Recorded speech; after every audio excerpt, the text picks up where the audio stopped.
Chapter 777. Before Chu Xiu went to Eastern Qi, Xianglong had looked for him and asked him to go to the Great Light Temple to garrison. However, Chu Xiu had rejected the request and did not take it seriously. Xianglong wanted to provoke the Great Light Temple at this time, but Chu Xiu did not want to be the knife in his hand. Originally, Chu Xiu had thought that by going to Eastern Qi and purposely evading the matter, he would be able to get away with it. He did not expect Xianglong to still insist on going to the Temple of Great Light to station troops there. There was no value in the bitter cold of the far north. Apart from angering the Great Light Temple, there was basically no benefit to the Northern Yan court. At this time, there was movement outside the Jianghu hall. A eunuch from the palace walked in. When he saw Chu Xiu, his eyes suddenly lit up and he quickly said, "Official Chu, His Majesty has been waiting for you for a long time. Now that you have finally returned from Eastern Qi, His Majesty invites you to the palace for a discussion." Chu Xiu shook his head gently. This time, he might not be able to avoid it. Therefore, he asked Mei Qinglian to help make arrangements for Lu Fengxian while he followed the eunuch to the palace. In the main hall of the Northern Yan Palace, Chu Xiu saw Xianglong again. Compared to the last time, Xianglong's face showed obvious signs of aging. Even his aura was weaker. Chu Xiu raised his eyebrows slightly. He could roughly guess why Xianglong was so persistent. It was not that Xianglong was old and muddle-headed, but this mighty ruler of Northern Yan did not have much longer to live. This Northern Yan ruler had spent half of his life in the military and used half of his power to develop the Northern Yan. He had used all kinds of tricks and schemes to surpass Eastern Qi. Finally, he had developed the Northern Yan into a country that was comparable to Eastern Qi. However, with the foundation and potential of the Northern Yan, there were too many things for Xianglong to handle, and it was too much for him to handle. Take the Emperor of Eastern Qi, Lu Haochang, for example. He was a famous mediocre emperor who did not want to think about anything else other than stability. That was why he had the time to cultivate his body and mind, almost causing his son to die of exhaustion. Even if Xianglong had the false reputation of being a heavenly treasure, he would only be drinking poison to quench his thirst. The effect would not be too great. Before he died, he wanted to leave behind a stable and complete Northern Yan for his descendants. This was perhaps Xianglong's last wish. At this time, when he saw Chu Xiu coming, Xianglong snorted and said, "Chu Xiu, you are the governor of my Northern Yan's Jianghu hall. I have given you such an important position, but you run away all day. What is this?" Chu Xiu said faintly, "Your Majesty, you have wronged me. I am alone outside, but I have not delayed the matters of Jianghu hall. In the beginning, I made an agreement with Your Majesty that Jianghu hall could help to suppress the Northern Yan martial arts. Now, the Northern Yan martial arts is very stable and peaceful. What difference does it make whether I am there or not?" Xianglong snorted coldly and said, "I am too lazy to argue with you about these trivial matters. I have told you before that the Northern Yan will station troops in the bitter and cold land of the extreme north. Your Jianghu hall will be responsible for spearheading the attack. Do you know about this?" Chu Xiu frowned and said, "Your Majesty, you have seen the strength of the Great Guangming Temple. Stationing troops in the bitter and cold land of the extreme north is tantamount to provoking the Great Guangming Temple. The consequences are hard to imagine." Xianglong was silent for a while and suddenly said, "Chu Xiu, do you think that I have lost my mind? Do I have to stir up trouble at this critical moment and provoke those monks?" Chu Xiu did not speak, but obviously, this was what he meant. Xianglong suddenly laughed, and then his face instantly turned gloomy. He said coldly, "I am the Emperor of the Northern Yan. The thousands of miles of the Northern Yan territory are all mine. But the monks of the Great Guangming Temple have no regard for me, nor for the Northern Yan. Before you went to Eastern Qi, an old monk of the Dharma Hall of the Great Guangming Temple passed by Donglin County. Because Nan Qinli, the general of the Iron Guards of Donglin County, was a rogue cultivator of diabolism and was practicing diabolism with prisoners on death row in the military camp. He sensed his aura and broke into the military camp alone. He killed Nan Qianli and hundreds of Northern Yen soldiers before finally leaving. In the eyes of those monks, they only care about their own right and wrong. When have I ever existed in their eyes? Is it possible that one day, when someone in my palace practices demonic arts, they will also kill their way into my palace? After listening to Xiang Long's words, Chu Xiu's eyebrows suddenly twitched. At this time, he did not know how to describe the monks of the Great Guangming Temple. Is there really something wrong with these bald donkeys? Other places are not enough for you to show off your strength. How dare you break into the Northern Yen military camp alone to kill people? To be honest, if this kind of thing happened to Chu Xiu, he would not be able to tolerate it either.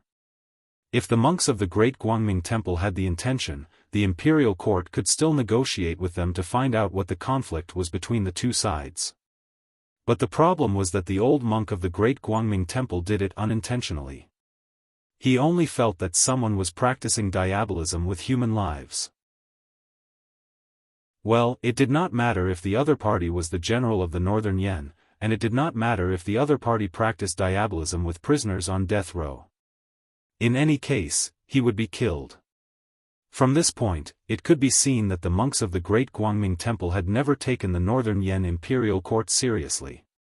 It was no wonder that Xiang Long was so angry. However, Xiang Long's anger was his business. Chu Xiu did not intend to help Xiang Long die. Therefore, Chu Xiu said directly, "Your Majesty, the Jianghu Hall can help you with other matters. But this matter is no different from courting death. The abbot of the Great Guangming Temple has already stepped into the metaphysical realm of heaven and earth. If you anger him, who will stop him?" Xiang Long snorted and said, "If this matter was so simple, why would I look for you? You decide the scale of this matter yourself. I only want the result, not the process." Chu Xiu still wanted to say something, but at this moment, Lu Jianghu suddenly said, "Kid, agree to it." In the past, the Blood Demon Hall buried their treasures in the cold land of the extreme north, not far from the Great Guangming Temple. Chu Xiu said doubtfully, "Are you joking? You are a member of the Kunlun Devil cult, but you placed the treasures in the vicinity of the Great Guangming Temple?" Lu Jianghu laughed coldly and said, "So what? With the power of the sacred cult in the past, as long as the items are not placed in the latrine of the abbot of the Great Guangming Temple, they can be placed anywhere. In the past, when the Patriarch Dugu was still around, the Great Guangming Temple was so scared that they did not even dare to step out of their mountain gates. Only by placing the treasures there will it be safe enough." Lu Jianghu would not lie to him about this matter, so when he heard Lu Jianghu say this, Chu Xiu could only put on an expression as if he had no choice but to submit. He said in a low voice, "As you wish, Your Majesty." If there were no orders from the imperial court, Chu Xiu would probably be suspected by the people of the Great Guangming Temple if he rashly went near the Great Guangming Temple. With the imperial court's orders, Chu Xiu had an additional excuse. Of course, on the surface, he still had to put on an expression of helplessness that he had only agreed to it. After Chu Xiu left, an old eunuch appeared behind Xiang Long. It was Xiang Long's personal eunuch, Eunuch Han. He said in a low voice, "Your Majesty, this official Chu seems to be very unwilling. If you force him like this, will there be any accidents?" Xiang Long snorted coldly, "This gang of Jianghu people are so wild and hard to tame." Unwilling? With me, there is no such thing as willing or unwilling, only what can be done and what cannot be done.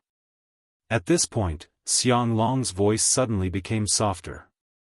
He sighed and said, "I don't have much time left. The Northern Yen is inherently weak and cannot compete with the Eastern Qi, which is located in the Central Plains. In this generation, even with my painstaking efforts, coupled with the fact that Eastern Qi's Lu Haochang is basically an incompetent person, we can only temporarily suppress the Eastern Qi. However, the strength of both sides is still there. As long as Eastern Qi produces a slightly passable emperor, the Northern Yen will be in danger. At this time, I can't do anything about the external problems, but as for the internal problems, I want to completely solve them while I am still alive. Eunuch Han shook his head silently. Your Majesty is too anxious. Although the power of the Northern Yen Jianghu is not as strong as Eastern Qi, it is not that easy to deal with. Especially when His Majesty wants to kill with a borrowed knife. This is actually a risky move. Chu Xiu is not an obedient knife. People from the diabolism are the most dangerous. Previously, when His Majesty promised Daoist Wuwang of the Shade Mountain faction to become the national religion, Eunuch Han was against it. The people from the Shade Mountain faction are also from the diabolism. They are ruthless and not good people. But now, His Majesty actually lured this Chu Xiu here. This person has been notorious in the Jianghu for a long time and is also not a good person. Of course, Eunuch Han will not say these things because there is no need. He is just a servant, not a member of the Northern Yen royal family. What should be said can be said, and what should not be said, there is no need for him to say it. Moreover, for a hero like Xiang Long, it is certain that he is headstrong and will not listen to the advice of others. At this moment, after Chu Xiu walked out of the palace, his face was gloomy. Does Xiang Long really think of me as his official? He actually dares to force me like this. The Jianghu Hall and the Northern Yen Imperial Court are actually just partners. Lu Jianghe chuckled in Chu Xiu's ear and said, "Don't be surprised, the Imperial Court is like this." In the past, when the Kunlun devil cult was still around, whether it is Eastern Qi or Northern Yen, they did not dare to interfere in any Jianghu matters. Now, this old Northern Yen emperor has the guts to dare to have designs on the Temple of Great Light. Chu Xiu ignored Lu Jianghe. At this moment, Daoist Wuwang came out from the other side of the palace. Seeing Chu Xiu, Daoist Wuwang revealed a smile and said, "It seems that official Chu has been entrusted with an important task by His Majesty. Congratulations." Although Daoist Wuwang was congratulating him, his expression was one of schadenfreude. Going head-on against the Temple of Great Light is not a good task. Aren't you, Chu Xiu, very capable? Aren't you high profile? Now, this kind of good thing naturally fell on your head, and not on my head. Chu Xiu did not say anything. He just stared at Daoist Wuwang until he saw Daoist Wuwang's hair stand on end. Only then did he say, "You think this is a good thing? You are gloating at my misfortune, but you are the one laughing at yourself." Daoist Wuwang frowned and said, "What do you mean?" Chu Xiu looked around and said, "Let's find a quiet place to talk." Chapter 778. Daoist Wuwang was inexplicably brought to a restaurant by Chu Xiu. Facing Chu Xiu alone, Daoist Wuwang was rather nervous. Actually, this time, Daoist Wuwang had come to mock Chu Xiu. Previously in the Suppression Martial Hall, Daoist Wuwang had been suppressed by Chu Xiu to the extreme. In name, he was the general director of the Suppression Martial Hall, but in reality, he could not interfere with the authority of the Suppression Martial Hall at all. In the Jianghu, whenever the Suppression Martial Hall was mentioned, the first person that came to mind was Chu Xiu, and not Daoist Wuwang, who had an extremely low presence. Daoist Wuwang also knew why Xiang Long had sought out Chu Xiu this time, so he was very happy in his heart. "You, Chu Xiu, are high-profile and arrogant. You used to be very awe-inspiring, but look at you now. You've become the bird that sticks out, haven't you?" But who would have thought that Chu Xiu would not be angry, and instead bring him here? Daoist Wuwang was also a little uneasy. This Chu Xiu could not possibly want to kill him, could he? Previously, there were many eyes in the palace, but now it was quiet here. This was the best time to strike. But just because he had mocked Chu Xiu, he wanted to kill him. This Chu Xiu should not be that crazy, right? But according to Chu Xiu's usual style of doing things, he seemed to be such a crazy person. Daoist Wuyang's imagination was running wild when Chu Xiu suddenly said, "Daoist Wuyang, do you think that His Majesty sending me to fight the Temple of Great Light is a very funny thing?" Daoist Wuyang was startled by Chu Xiu's sudden words. His body trembled violently, and he almost fled. But sensing that Chu Xiu did not have any killing intent, Daoist Wuyang laughed awkwardly and said, "It's not funny. Official Chu, please do not mind my words just now." Chu Xiu glanced at Daoist Wuyang curiously, not knowing why he had such a huge reaction. He did not know that his ferocity had reached such a level. Without even saying a word, Daoist Wuyang's imagination had already made him seem like he was about to kill someone. Chu Xiu said lightly, "Daoist Priest 5 Disasters, I know that you have a problem with me. However, you should know very well where this problem comes from. My promise to Xiang Long to establish the Jianghu Hall was just a deal. Your cooperation with the Northern Yan Imperial Court is also a deal. Xiang Long can set up another department for you and me at the same time when he establishes the Suppression Martial Hall. Not only will there be no conflict, but both of us can cooperate sincerely. We can also maximize our strength, right?" Daoist Wuyang did not speak. He was not an idiot. He naturally knew about these things. However, knowing was one thing, but it did not mean that he could let it go. He naturally did not dare to resent Xiang Long, so he could only challenge Chu Xiu. Of course, he could only use some small tricks in the dark. He did not have the guts to directly clash with Chu Xiu. Looking at Daoist Wuyang, Chu Xiu knocked on the table and said word by word, "Daoist Wuyang, no matter what enmity your Shadow Mountain sect had with the Kunlun devil cult in the past, you must remember that you and I are people of the pugilistic world, not people of the Imperial Court. The pugilistic world and the Imperial Court are always opposing existences. Xiang Long may have used us, but he has never trusted us." Chu Xiu's words caused Daoist Wuyang's heart to tremble violently. Chu Xiu was speaking the truth. He could also see that Xiang Long had never trusted him.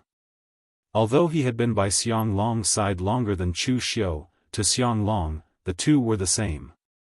Xiang Long did not trust Chu Xiu, and similarly did not trust Daoist Wuyang. After a moment of silence, Daoist Wuyang said, "Official Chu, so what do you mean now?" Chu Xiu knocked on the table and said, "Daoist Wuyang, without the lips, the teeth will be cold. Today, Xiang Long was able to force me to go against the Temple of Great Light. This is enough to show Xiang Long's attitude towards us people of the pugilistic world. We are nothing more than his lackeys. Once the cunning hare is dead, the lackey will be cooked. Xiang Long still has a use for us now, and he will do this, let alone in the future when he has no use for us. Today, I am the unlucky one. Bringing Daoist Wuyang with me, do you dare say that you will never have a turn?" Daoist Wuyang's expression was somewhat uncertain. In truth, when he first heard the news, Daoist Wuyang's first reaction was indeed to gloat at Chu Xiu's misfortune. But after Chu Xiu explained everything clearly, Daoist Wuyang was no longer in the mood to gloat over his misfortune. Emperors were fickle, and a mighty ruler like Xiang Long was even colder by nature. Chu Xiu had been the viceroy of the subduing martial hall for a long time, and he had helped Xiang Long settle many things. It could be said that Xiang Long had profited greatly from the deal with Chu Xiu. But now, he still had to fall out with him. After a moment of silence, Daoist Wuyang asked, "Then official Chu, what do you mean?" Chu Xiu narrowed his eyes and said, "What do I mean? Some things are not good to say too clearly. But I believe that you, Daoist Wuyang, should be able to see one thing. Xiang Long probably won't be able to live for long. Since Xiang Long wants to see us opposing each other, then you and I will put on a show for Xiang Long. As for the future, we can talk about it later. But I'm afraid that the Northern Yan court will not be peaceful for long. I believe that when the time comes, Daoist Wuyang, you should know which side you should stand on." After saying this, Chu Xiu patted Daoist Wuyang's shoulder and turned to leave. In the restaurant, Daoist Wuyang's expression was somewhat uncertain. He was also a little uncertain about what Chu Xiu was planning. But it was clear that Xiang Long had angered Chu Xiu this time. From his tone, he was preparing for a big one. For Chu Xiu to dare call Xiang Long by his name in front of him, it was obvious that he had no respect for Xiang Long at all. Daoist Wuyang's Shadow Mountain sect was a branch of Taoism after all. He still had some qi divination skills.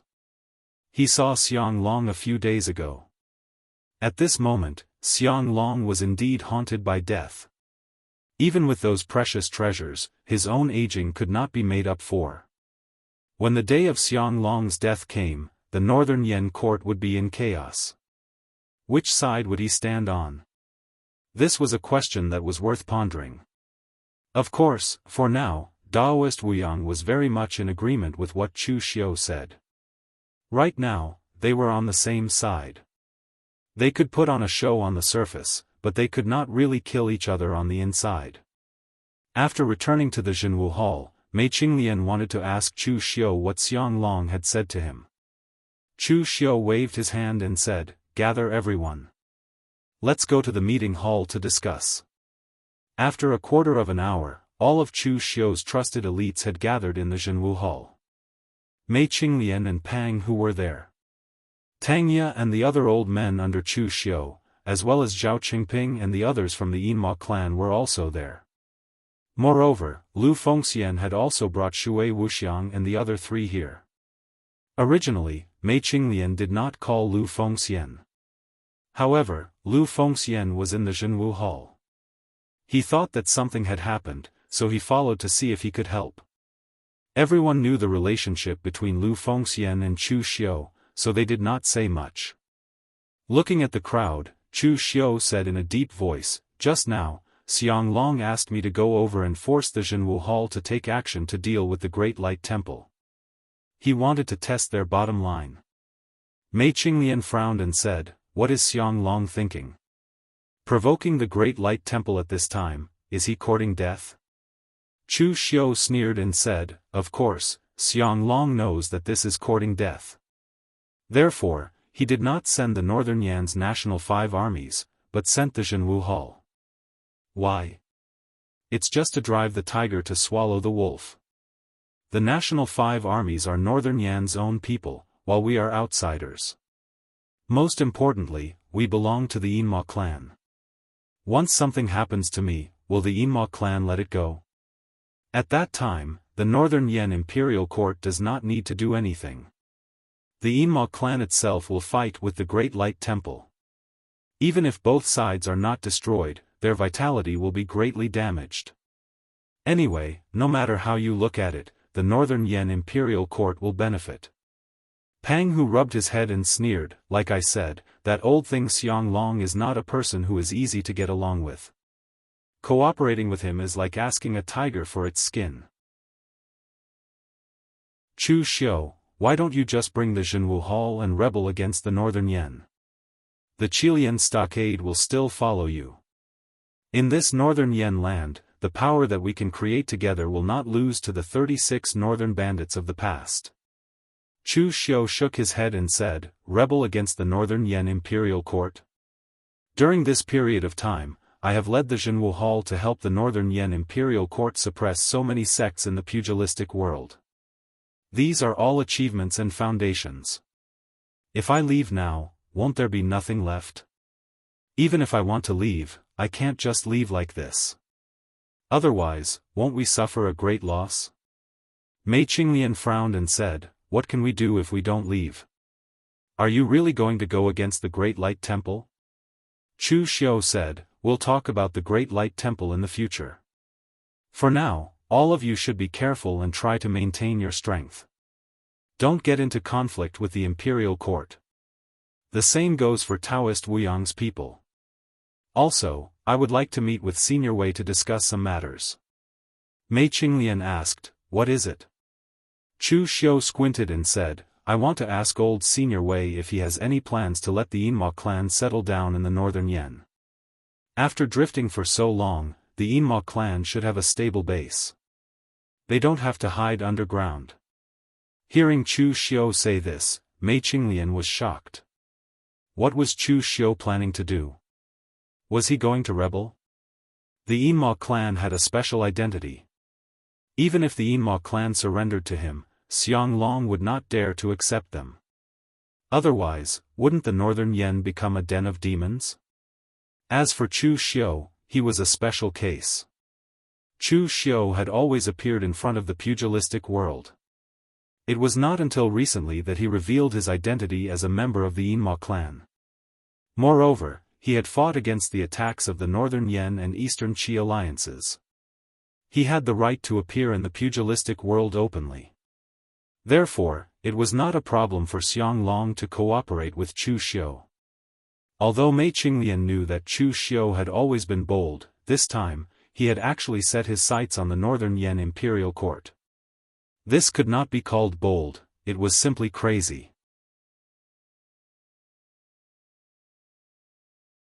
Chapter 779. To be honest, Chu Xiu did not intend to fall out with Xiang Long so soon. He had a good life in the Northern Yen.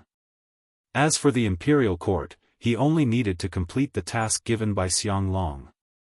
On the Jianghu side, except for the big sects like the Great Guangming Temple, the other forces in the Northern Yen Wulin were not as strong as the Eastern Qi Wulin, so Chu Xiu could deal with them easily.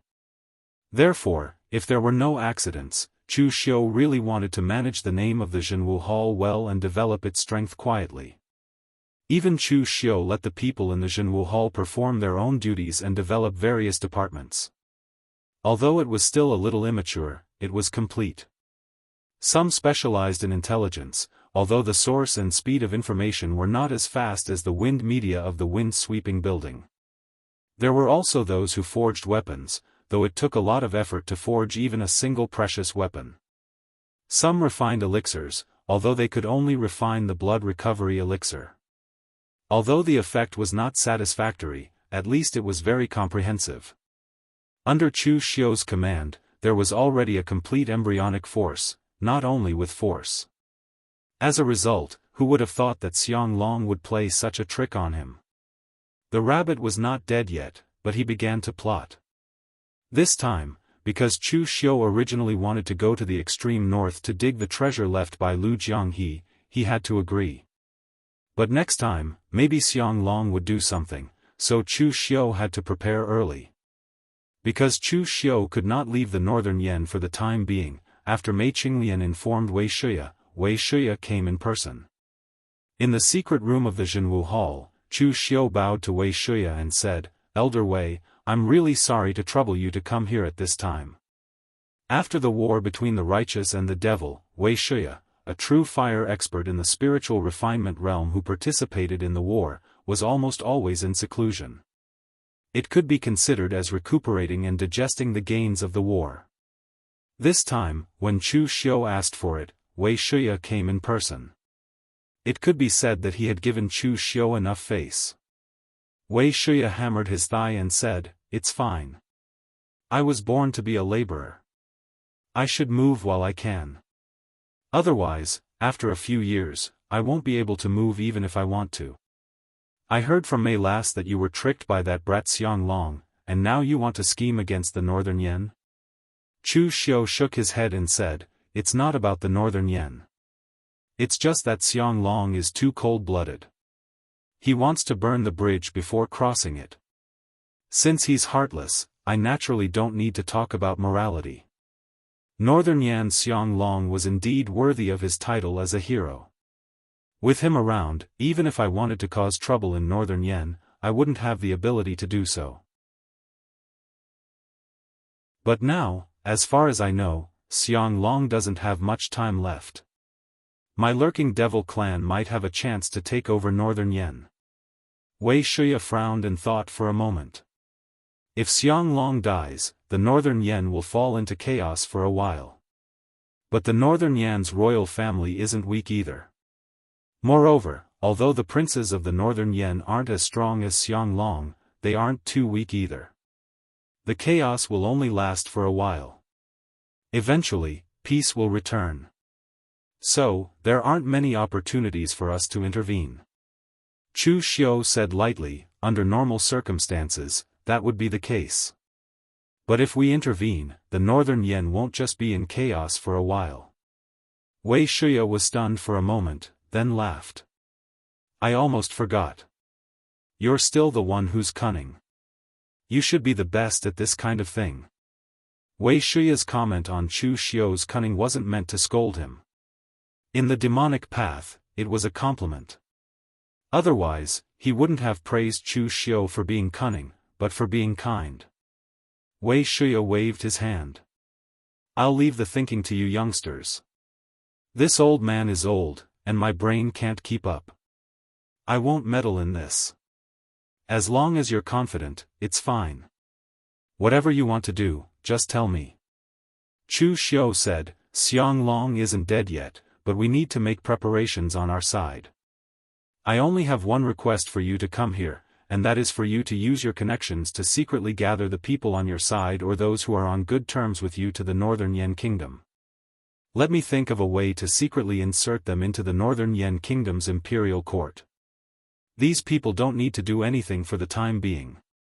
They just need to lay low and wait for my news to spread. Then, they can move at the same time. Mei Qinglian, who was at the side, felt a chill run down her spine. She didn't know what Chu Xiu's plan was, but it was obvious that Chu Xiu didn't have good intentions by inserting so many people into the Northern Yen court. Once it was launched, the power would be beyond imagination. Moreover, this was a decision that Wei Shuya had to ponder over. Chu Xiu was playing such a big game. The Northern Yen royal family and the Northern Yen court weren't weak either. If something went wrong, it would be a serious blow to the Yinma clan. To be more precise, it would be a blow to Wei Shuya's people. In fact, for so many years, Wei Shuya didn't establish his own sect or accept many disciples like the other Yinma clan leaders. However, he had a lot of people under his command. These people weren't Wei Shuya's subordinates, nor were they his disciples. But they all treated him with great respect. Some of them admired Wei Shuya. After all, he was one of the 5 great sky demons of the 9th sky mountain. He was the last backbone of the Yinma clan. Wei Shuya's identity alone was worthy of their respect. There were also warriors of the Hidden Devil clan like Chu Wuji, who had received favors from Wei Shuya. They were also willing to follow Wei Shuya and be at his beck and call. As long as Wei Shuya asked, these people wouldn't refuse.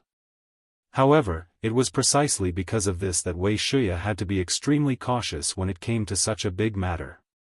Otherwise, he would lose the lives of so many warriors of his lineage. Especially since these people trusted him so much, Wei Shuya would feel a heartache. After a while, Wei Shuya asked in a low voice, "How confident are you?" Chu Xiu shook his head and said, "I can't say for sure. No one can say for sure that they will succeed. 30% depends on oneself and 70% depends on the heavens. I can only do my best and leave the rest to the heavens. But once it's done, the Yinma clan will have a firm foothold in the Northern Yen and become our foundation." Wei Shuya let out a long sigh and said, "Okay, no problem. I'll go back and arrange it. But Chu Xiu, you have to be very careful about this. They trusted I, and now I trust you too. I hope you won't let me down." Chu Xiu bowed slightly and said, "Don't worry, Elder Wei. When have I ever done anything unprepared?" With that, Wei Shuya turned around and left, leaving only Mei Qinglian and Chu Xiu in the secret room. Looking at Chu Xiu, Mei Qinglian had a strange look on her face. She said, "Are you really going to do something big this time?" Chu Xiu shook his head and said, "It's not that I'm prepared. It's just that the arrow on the bow has to be released. If I wasn't prepared, I would have been tricked to death by that old fart, Xiang Long, without even knowing how I died." Mei Qinglian waved her hand and said, "Forget it. I won't say much. It's good that you're prepared. Just like what old Wei said, you're the best at scheming. Chu Xiu said with a serious expression, I'm actually good at persuading people with reason, but there are a lot of people who are unreasonable now, so I can only take out my knife and explain things to them. Then why didn't you take out your knife when you were facing Xiang Long? Mei Qinglian's expression was as if she'd believe him. If I dare to draw my knife against Xiang Long now, I probably won't even be able to walk out of the palace alive. It's precisely because it's useless to just pull out a knife when facing some people, so it's reasonable to use some small tricks at this time. Mei Qinglian snorted and said, I can't be bothered to listen to your nonsense. Old Wei has already arranged people. How are you going to stuff people into the Northern Yan court?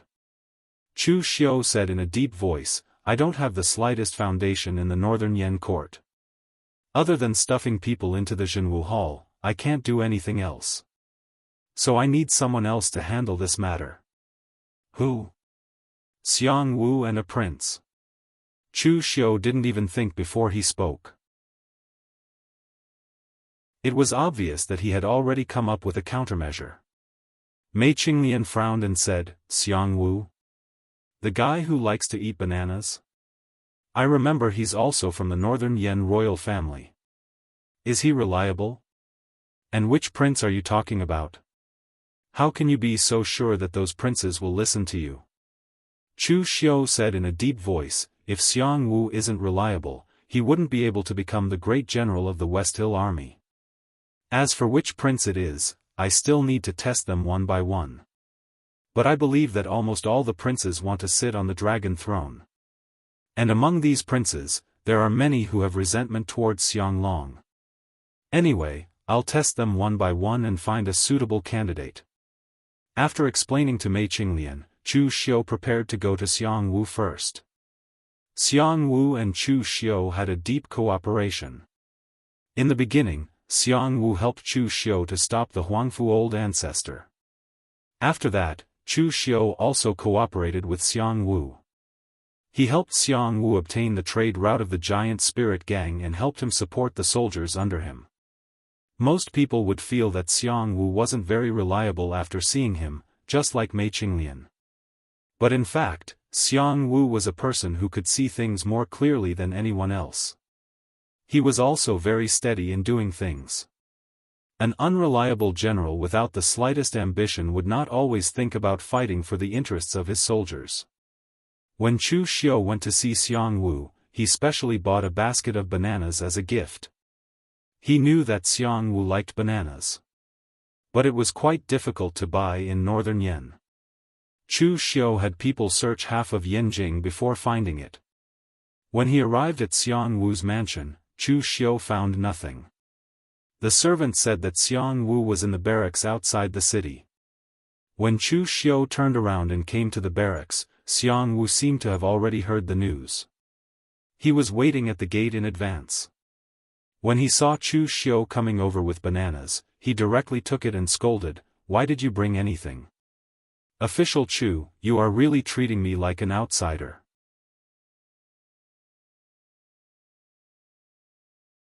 Chapter 780. General Xiang welcomed Chu Xiu into the barracks. With an arrogant expression, he pointed at the soldiers who were training in the barracks and said, "Lord Chu, my West Hill army has the shortest history among the 5 armies of the Northern Yan Kingdom. It has developed to this state in just a dozen years. What do you think? Strong troops and strong horses." Chu Xiu only said these 4 words, but Xiang Wu was already overjoyed.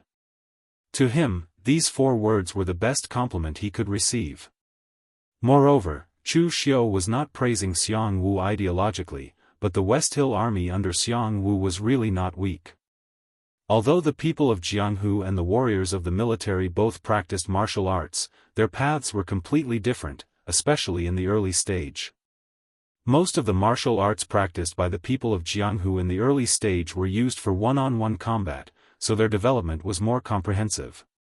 They did not need to be proficient in close combat, weapons and concealed weapons, as well as speed, but at least they needed to know a little. But the warriors of the military were different.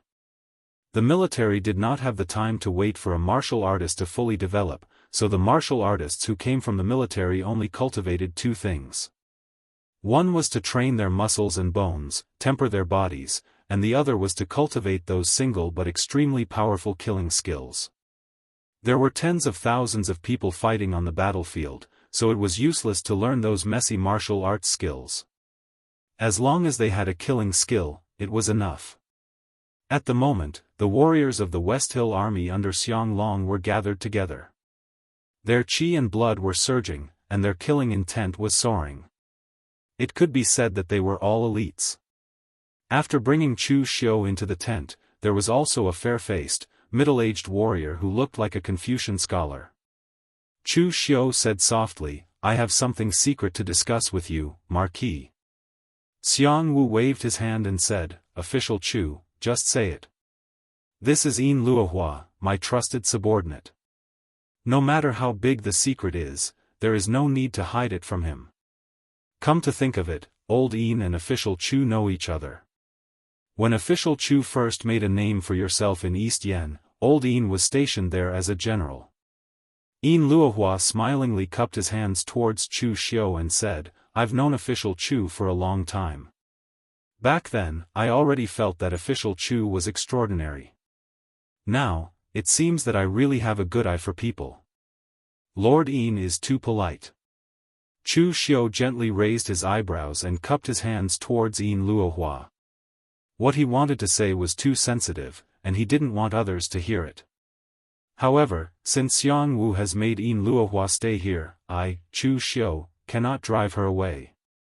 Therefore, Chu Xiu directly said to Xiang Wu, "Marquis, what I want to tell you today is somewhat treasonous. Once the two of you hear it, you will not be able to speak of it. Of course, even if the two of you leak the news, I will not admit it." Hearing Chu Xiu say it so formally and seriously, Xiang Wu and Yin Luohua's expressions changed slightly. Treasonous? What was Chu Xiu trying to do? Looking at the two of them, Chu Xiu said in a deep voice, "Not long ago, His Majesty forced the subduing Marshal Hall to be the vanguard to station troops in the extreme north. You should know the consequences of such an action. This is basically a provocation to the Great Light Temple." Xiang Wu and Yin Luohua looked at each other. They were not idiots and naturally could hear that something was wrong. Xiang Wu rubbed his chin and said, "Official Chu, have you offended His Majesty? Don't worry, when there's a chance, I will help you plead for leniency for His Majesty." Chu Xiu shook his head and said, "Of course not. Marquis, have you not seen His Majesty for a long time?" Xiang Wu frowned and said, "Yes, it's been a few months." "What's wrong? Did something happen to His Majesty?" In fact, in terms of status, Xiang Wu should be the most trustworthy person for Xiang Long. After all, he was born into the Northern Yen royal family. Of course, this was the reality. Xiang Long loved to order Xiang Wu to do things big and small. But in fact, Xiang Wu also knew that this trust came with a price. That price was that his connections in the Northern Yen court were not very high. In the eyes of the other Northern Yen military experts, they were the same kind of people. And Xiang Wu, who was born into the Northern Yen royal family, was another kind of person. He definitely represented the interests of the Northern Yen royal family. But in fact, only Xiang Wu himself knew that he was actually being ostracized by the Northern Yen royal family. Although he was considered a member of the Northern Yen royal family, he was born into a collateral branch. His bloodline with the Northern Yen royal family had thinned to a certain extent, and the two sides actually had no feelings for each other. That was why Xiang Long had summoned him back and entrusted him with a heavy responsibility. What he valued was only his public identity and ability. To put it bluntly, Xiang Long wanted to use Xiang Wu to divide the power of the Northern Yen military. He did not want them to be as united as a piece of iron. His purpose was the same as Daoist Wuyang and Chu Xiu. Xiang Wu was considered by the military to be a member of the Northern Yen royal family, but at the same time, the Northern Yen royal family did not see him as one of their own. Therefore, Xiang Wu could only rely on Xiang Long. Although Xiangwu was unreliable most of the time, he was very clear about these things. If it were anyone else, they might have tried to curry favor with Xianglong to solidify their position. But with Xiangwu's personality, he was not one for flattery. Xiangwu knew his position. As long as his strength remained at its peak, then Xianglong would always put him in an important position, even more so than others. On the other hand, if he did not have the strength, then no matter how hard he tried to curry favor with Xianglong, it would be useless. All in all, his relationship with Xianglong could be considered a deal. Since it was a deal, then it should be more straightforward. There was no need for all those messy things, and he naturally would not stay by Xianglong's side. I'm afraid His Majesty will not last much longer this time. The last time I saw His Majesty, he was already surrounded by a deathly aura. That is why His Majesty is in such a hurry to have me deal with the Great Guangming Temple. I think he is preparing to deal with any uncertain factors within the Northern Yen first, so that the next generation can have a stable Northern Yen. Hearing Chu Xiu's words, Xiangwu felt somewhat conflicted. Since Xianglong was already showing signs of his lifespan reaching its end, he only needed to make a trip to the palace to immediately find out the truth. Therefore, he did not suspect that Chu Xiu would lie to him. He did not have any feelings for Xianglong. The two of them were just a deal. However, it would not be so easy to find someone like Xianglong who understood him so well, and who worked together with him so well. So, what are you trying to say? Xiangwu stared at Chu Xiu. Chu Xiu knocked on the table and said, "What I want to say is very simple. A new emperor brings his own ministers. Marquis, you should think about the future. His Majesty is a great ruler. When he is around, Northern Yen will not fall into chaos. When he is gone, Northern Yen will undoubtedly fall into chaos. Therefore, at this time, your standpoint is very important.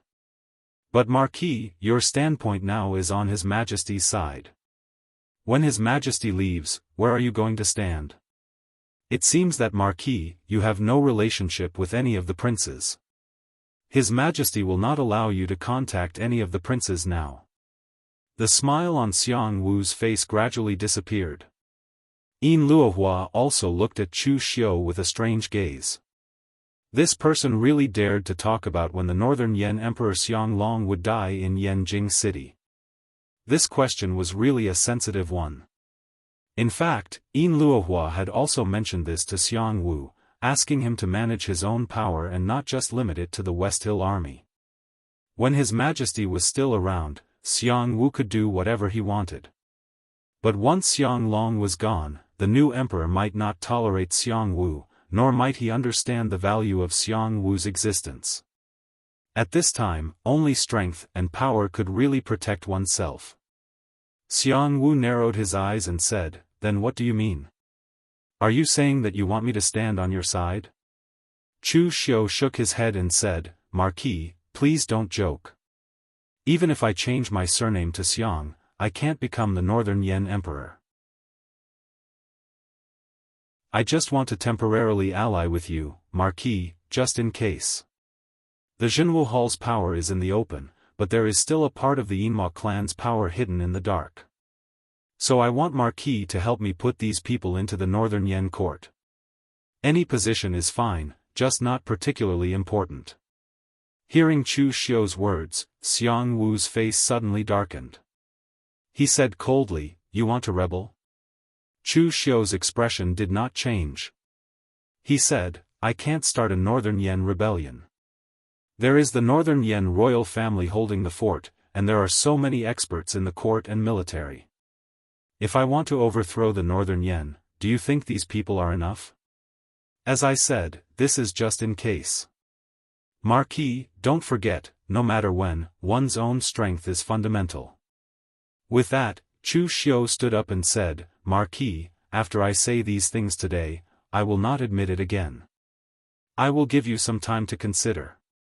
Once you have made up your mind, just send someone to the Jianghu Hall to inform me." With that, Chu Xiu left, leaving behind Xiang Wu and Yin Luohua who were deep in thought.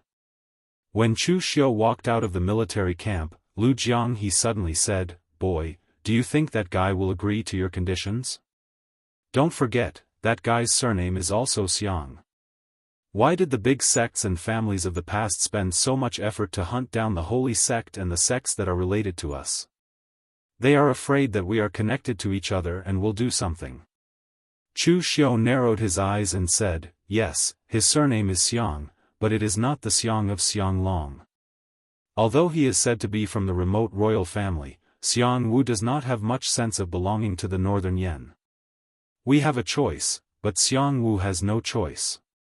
If he chooses to turn a blind eye and continue living like this, then when something happens to Xiang Long, he will be the one in the most passive position. If he chooses to get close to the princes at this time, then it is also impossible. Be it Yin Luohua or Xiang Wu, they are not idiots and will not do such a thing. Xiang Long is not dead yet, and he can't wait to find his next target. This is a big taboo. So, cooperating with me is Xiang Wu's best choice."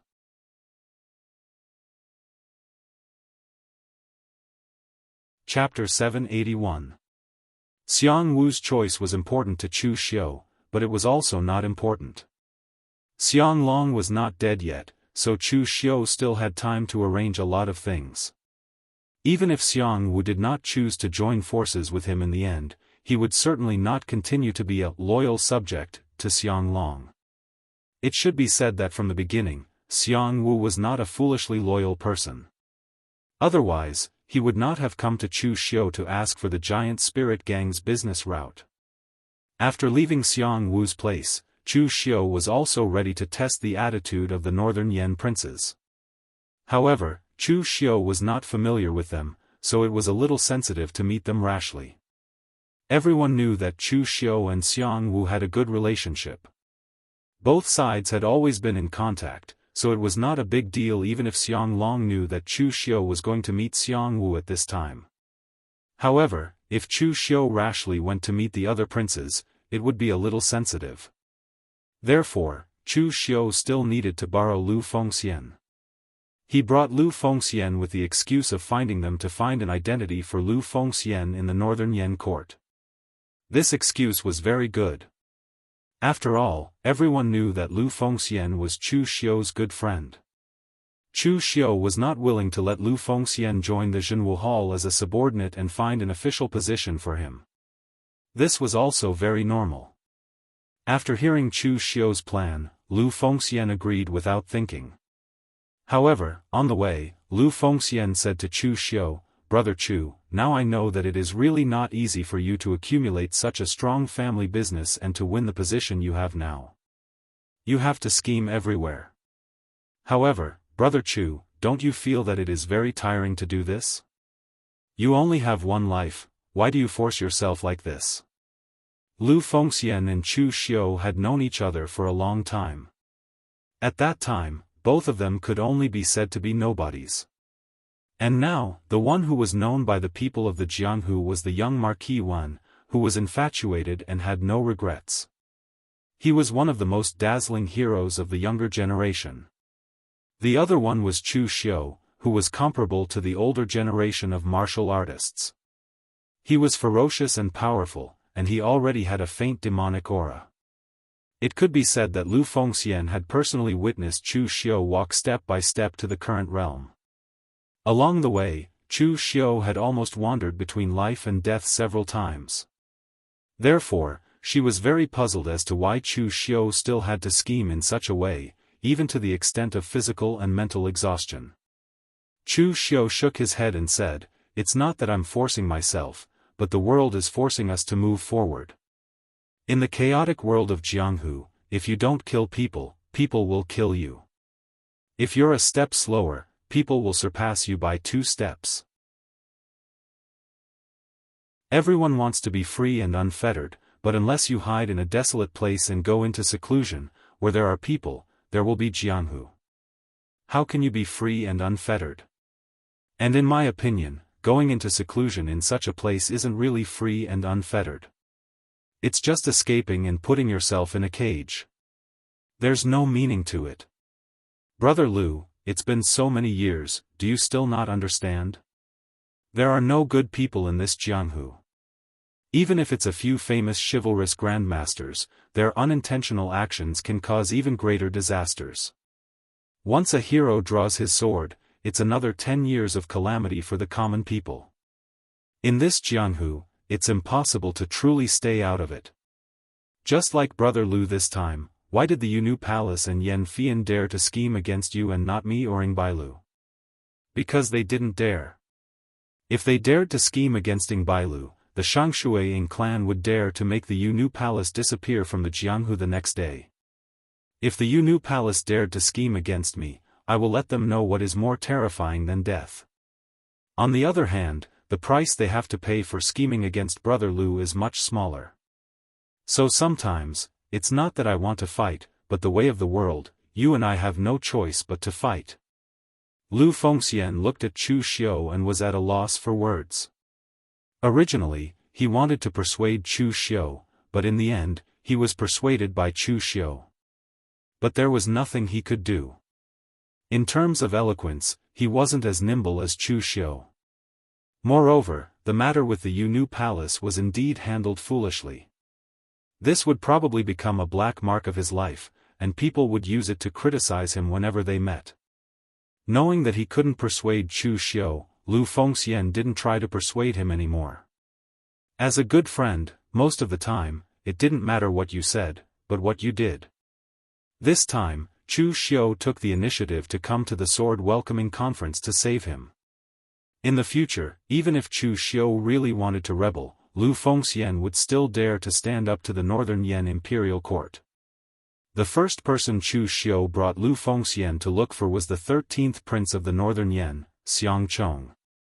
This prince had a good relationship with Chu Xiu, and the two of them had a lot of cooperation. Moreover, investing in Xiang Chong was a good choice. In the original plot, in the struggle for the throne of the Northern Yan, Xiang Chong was the final winner. Although Chu Xiu didn't know how Xiang Chong did it, he believed that with Chu Xiu's help, Xiang Chong would be able to do the same, or even better. However, when Chu Xiu saw Xiang Chong, he realized that he seemed to have thought wrong about one thing.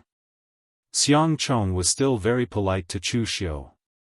After welcoming Chu Xiu into the house, Xiang Chong asked with a smile, "Official Chu has just been entrusted with an important task by father. Why do you have the time to come here?" Chu Xiu raised his eyebrows and said, "Your Highness knows about the latest mission of Jianghu Hall?" Xiang Chong nodded and said, "Of course, I know. I just came back from father's place 2 days ago, and father told me about it. Official Chu's Jianghu Hall is getting stronger and stronger. It's time to expand. If we can settle the Great Light Temple, then Jianghu Hall will definitely become an existence comparable to the 5 armies of the country. At that time, I have to congratulate Official Chu. Your Highness has never thought that with the current strength of Jianghu Hall, it will not end well to provoke the Great Light Temple." Chu Xiu said indifferently. Xiang Chong smiled awkwardly and said, "Official Chu, you have a sense of propriety. When Jianghu Hall was poor in the past, Official Chu, you could open up the situation. I believe that Official Chu, you will be able to solve this matter perfectly. By the way, Official Chu, why are you here this time?" Chu Xiu said faintly, "Nothing. I just want to trouble your Highness with something. I just want to seek a position for Brother Liu in the Northern Yan court." Xiang Chong said in surprise, "Official Chu doesn't want to leave a position for Brother Liu in Jianghu Hall?" Chu Xiu shook his head and said, "Brother Liu is my good friend, not my subordinate, so it is not appropriate to give a position in Jianghu Hall to Brother Liu." Xiang Chong nodded directly and said, "Official Chu, don't worry. Leave this matter to me. Brother Liu used to be on the Longhu list, and now he is a martial arts master. Father will be very happy if he can join the Northern Yan court. When I see father next time, I will mention this matter to him. I will definitely give Brother Liu a position that he will be satisfied with." Chu Xiu cupped his hands and said, "Thank you, Your Highness." After that, Chu Xiu refused Xiang Chang's invitation to stay and left with Lu Fengxian. After leaving Xiang Chang's residence, Lu Fengxian said in surprise, "Why didn't you tell Xiang Chong about those things just now?" Chu Xiu squinted his eyes and said, "I was careless. I didn't expect that Xiang Chang's feelings for Xiang Long are very unusual. He really admires his father." Among the many princes of the northern Yan, Xiang Long doted on Xiang Chong the most, who looked very similar to him when he was young. Therefore, Xiang Chong also had a special father-son relationship with Xiang Long. Xiang Chong was a smart man. He should know the meaning behind Xiang Long's actions, but he still believed that Xiang Long did not do anything wrong. He even talked like an official with Chu Xiu. One could imagine what Chu Xiu would do if he told Xiang Chong the plan. The first thing he would do would probably be to report him to Xiang Long. In the original plot, it was unknown whether Xiang Chong was able to obtain the throne because he was obedient. Then what should we do now? Lu Fengxian asked. Chu Xiu squinted his eyes and said, "If Xiang Chong can't do it, then we'll get someone else. That person is probably very unhappy with Xiang Long. But this time, I will go alone. Brother Liu, you can go into seclusion for a period of time to stabilize your realm." After nightfall, the second prince Xiang Li returned to his residence, reeking of alcohol. Unlike Xiang Chong, Xiang Li's ambition was written all over his face. All these years, he had been constantly trying to win over the important officials of the northern Yan court. Whether it was to express goodwill or lure them with benefits, he used all sorts of methods. Coupled with the fact that Xiang Long did not stop him, he had really built up a network of contacts. If he could ascend to the throne in the future, these people would be of great help. But now, the only thing that Xiang Li was unhappy about was his father's attitude.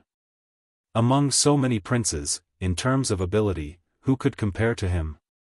After the crown prince was deposed, he, the second prince, was the real crown prince. But after so many years, he still did not get the title of crown prince. He was still the second prince. On the contrary, his younger brother had no ability at all. Just because he looked like the young Xiang Long, he was very favored. This made Xiang Li very unhappy. He had worked so hard, but in the end, he could not compare to a face.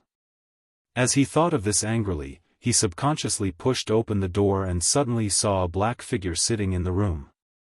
He was instantly shocked, and the smell of alcohol instantly sobered up.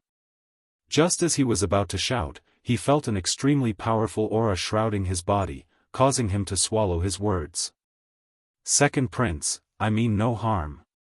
I just want to discuss something with you," Chu Xiu said calmly. "Chu Xiu. Why are you here?" Xiang Li closed the door, his face full of surprise.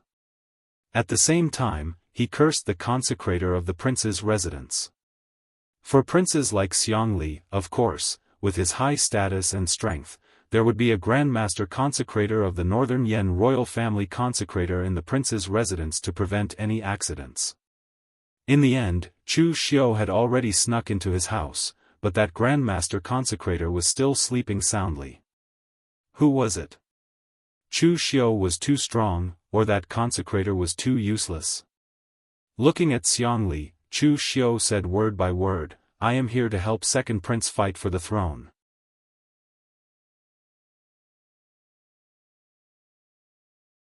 Chapter 782.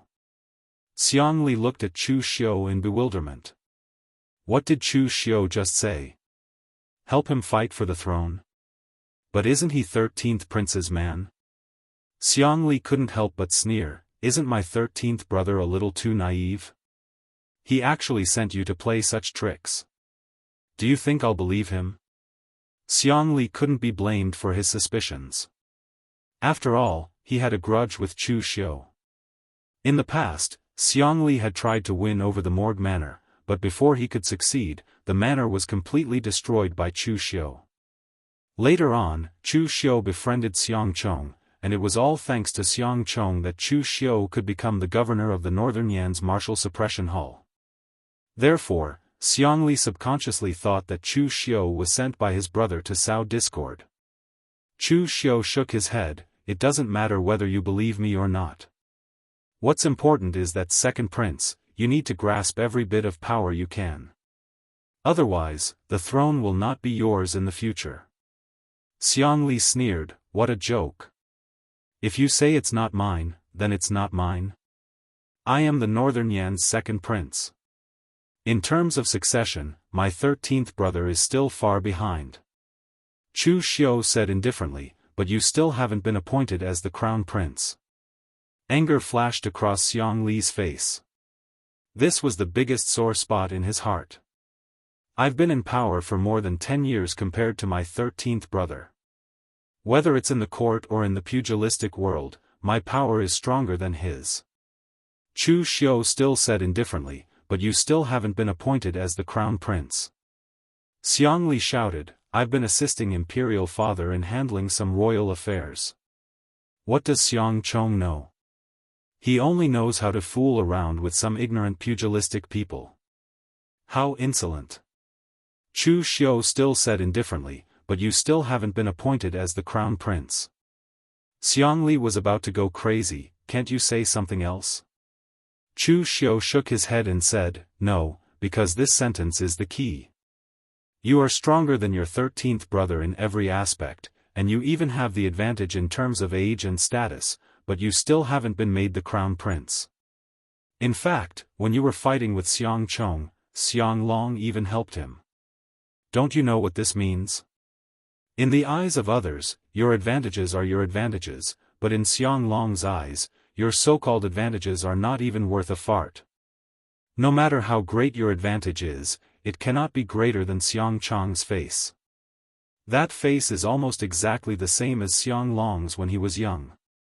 Passing down the throne to Xiang Chong was a wonderful thing, especially for a great ruler like Xiang Long. Him passing the throne to Xiang Chong represented a new life for him. So, Your Highness, the things you've prepared now are far from enough. You've done everything you can, but it's very likely that in the end, it won't be as effective as Xiang Long's last words." Chu Xiu's words pierced straight into Xiang Li's heart.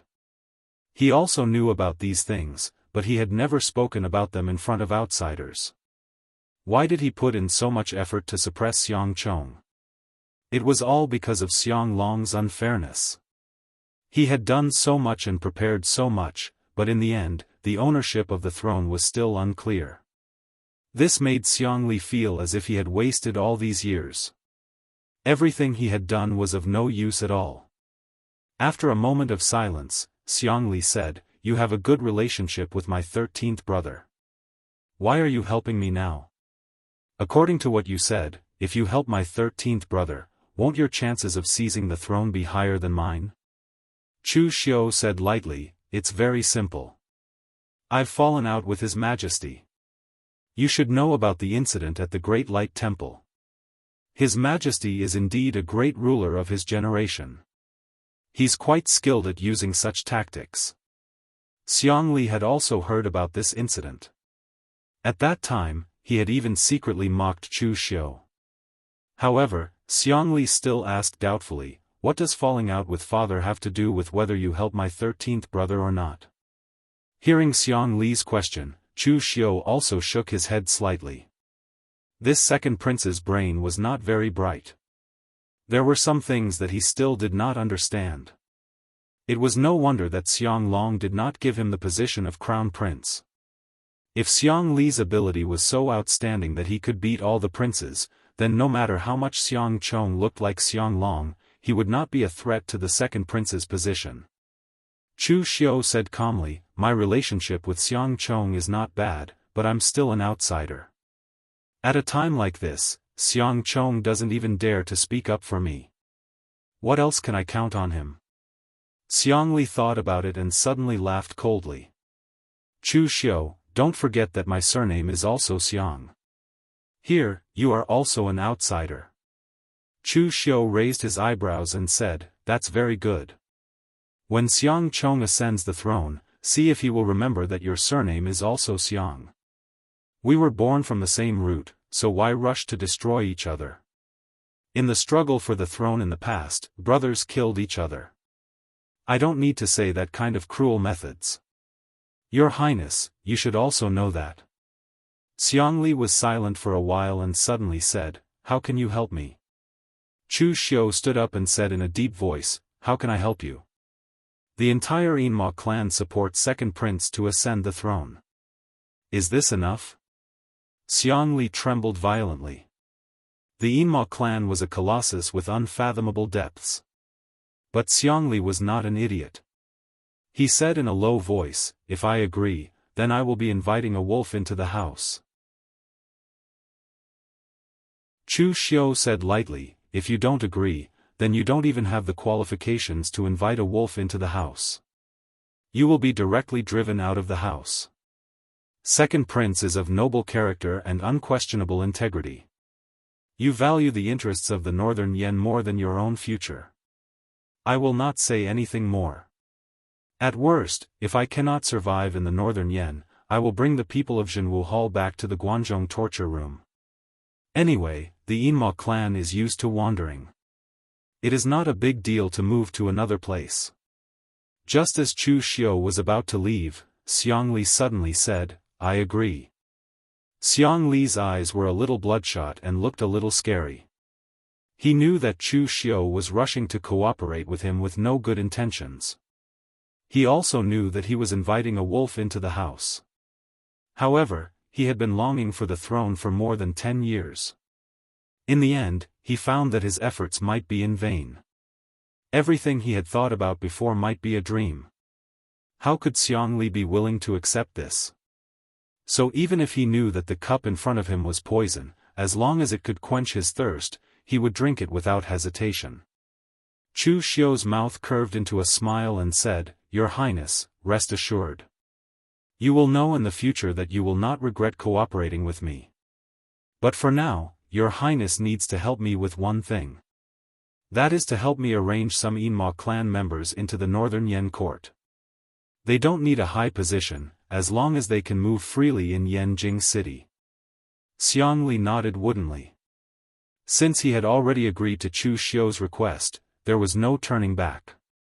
Chu Xiu's figure was instantly wrapped in a layer of pitch-black devil qi. He hid in the darkness and disappeared in the blink of an eye. After leaving the prince's residence, Lu Jianghu sighed in Chu Xiu's mind, "I didn't realize that you're quite glib with your words. You easily tricked that bunch of brats." Chu Xiu said indifferently, "Tricked? I didn't trick them. If you want someone to cooperate with you wholeheartedly, you must let them see the benefits. Whether it is Xiangwu or Xiangli, as long as we succeed, one of them can ascend to the throne, while the other will have a bright future. He can control the entire northern Yen military. I didn't lie to them about these benefits. Tricking them is only a temporary benefit. Only benefits are eternal choices." Lu Jiang he didn't say anything else because he suddenly realized that he, or the Kunlun devil cult of the past, had actually done a lot of stupid things. Part of Chu Xiu's style of doing things was actually very similar to the Kunlun devil cult of the past. They were extremely ruthless and would not stop until they were dead.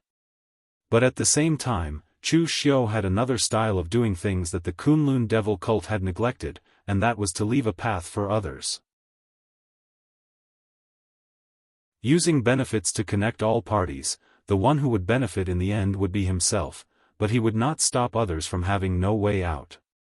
And the Kunlun devil cult of the past had obviously gone too far.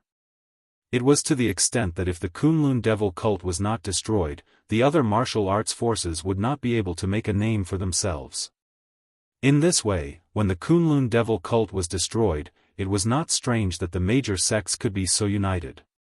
His own arrangements were temporarily completed, and it was time for Chu Xiu to consider the matter of the Great Light Temple.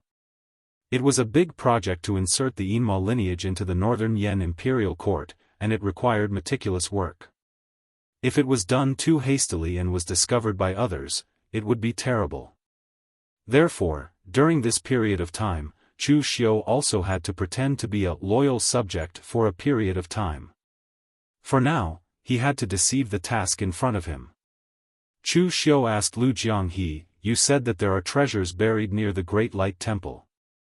What exactly is buried there?" Since he had already told Chu Xiu everything, Lu Jianghe did not hide anything. He said directly, "Actually, there are 3 places where the treasures are hidden. One was personally buried by me, and it's the closest to the Great Light Temple. The other 2 were buried by the bastards under me. I only know the general location. The things that the bastards buried were just some common cultivation resources and so on. They were used as backups, and there was nothing special about them. As for the things that I personally buried, it was actually some blood. The blood of some powerhouses from 500 years ago." Chu Xiu's heart skipped a beat. He asked, "How strong were they?" Lu Jianghe laughed coldly and said, "How strong were they? They were stronger than you can imagine. 500 years ago, was the current celestial master of the celestial master abode of Mount Longhu strong enough? Was the personal disciple of the celestial master Ning Xuanji, the deputy sect leader of the true martial arts sect, strong enough? Was the current abbot of the Great Light Temple, who had cultivated the indestructible golden body, strong enough? Was Kunwu, who was ranked 3rd in the world-famous sword manual, and Gu Qingcheng, the powerhouse of the Windcloud Sword Tomb, known as the Sword Saint, strong enough? If these people are not strong enough, I even have a drop of Patriarch Dugu's blood.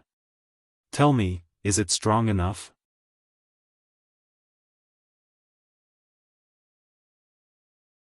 Chapter 783.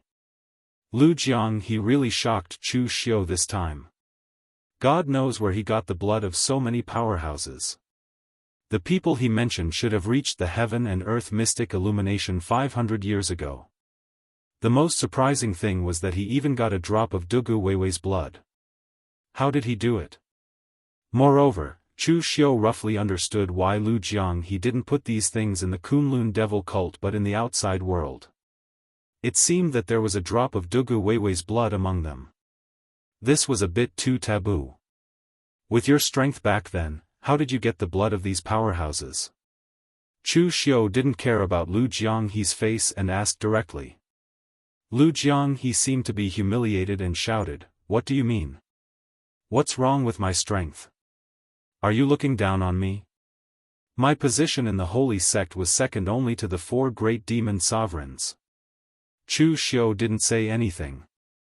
He kept staring at Lu Jianghe with his spiritual power, which made Lu Jianghe a little embarrassed. Lu Jianghe coughed and hesitated for a moment before he said, "That, I like to study all kinds of martial arts. So when those people fought with the 4 great demon sovereigns, would usually go and watch."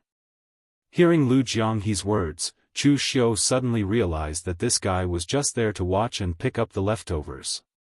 It was just a drop of blood. They were all from the Kunlun devil cult, and Lu Jianghe didn't take anything else. The 4 great demon sovereigns probably wouldn't fall out with him. But how did you get a drop of Dugu Weiwei's blood? Who was it that could injure Dugu Weiwei? Could it be Ning Xuanji? Chu Xiu was also curious about this. It was one thing for Lu Jianghe to pick up the other's blood, but how could Dugu Weiwei be injured? Could it be that Lu Jianghe had watched the battle between Dugu Weiwei and Ning Xuanji? Lu Jianghe shook his head and said, "Of course it's not Ning Xuanji. If Ning Xuanji fought with Sect Master, do you think I would still dare to watch? She was the strongest in the Wind Cloud Sword Mound, and she was known as the #1 swordsman in 1,000 years, Sword Saint Gu Qingcheng. This person was indeed a character. He made a bet with the cult leader. If he could win against him in one move, then the people of the Kunlun devil cult would not be allowed to appear within 100 miles of the Windcloud Sword Mound. If he loses, then he will lead the entire Windcloud Sword Mound to serve the Kunlun devil cult. From then on, he will be the 5th devil lord under the Kunlun devil cult." Chu Xiu frowned and said, "Did he win?" Lu Jianghe sighed and said, "He won, but he also lost. You weren't born in that era, so you don't know how strong the cult leader was. Aside from Ning Xuanji, the cult leader wouldn't lose to anyone. But Gu Qingqing turned into the Kunwu sword soul and slashed with the strongest sword. She cut the cult leader's hand and gave up her life to win against the cult leader. According to the rules, he won, but at the same time, he lost his life. Chu Xiu was silent, but tempestuous waves had already surged in his heart. Not being born in that era, Chu Xiu really didn't understand how strong Dugu Weiwei was. But through Lu Jianghe's description, Chu Xiu could hear what it meant to be overpowering. The number one swordsman in 1,000 years, wielding the third-ranked sword in the sword book of famed swords, was only able to hurt one of Dugu Weiwei's hands. That kind of power was enough to make people feel hopeless.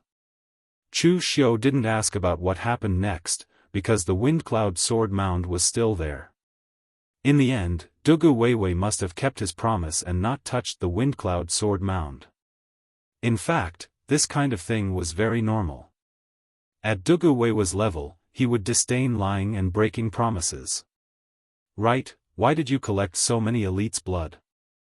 Is it a lot? Can it be used for cultivation? Lu Jianghe shook his head and said, no, there is only 1 drop of each. What can a drop of blood be used for? Chu Xiu practiced the blood god demonic art, and it was very magical. But if he wanted to rely on other people's blood to cultivate, the amount of blood needed was huge. Even a few drops of blood from a supreme expert would be useless. Lu Jianghe snorted and said, brat, you got lucky. In the past, this honorable one had just researched a way to use the blood god demonic art. Using the power of blood to imitate the martial intent of the past experts, but using the opponent's blood as a guide. This honorable one named this art the blood shadow art. The cultivation process is already very perfect. Back then, this honorable one placed the blood in the formation to nurture its power, allowing the martial intent to be more complete.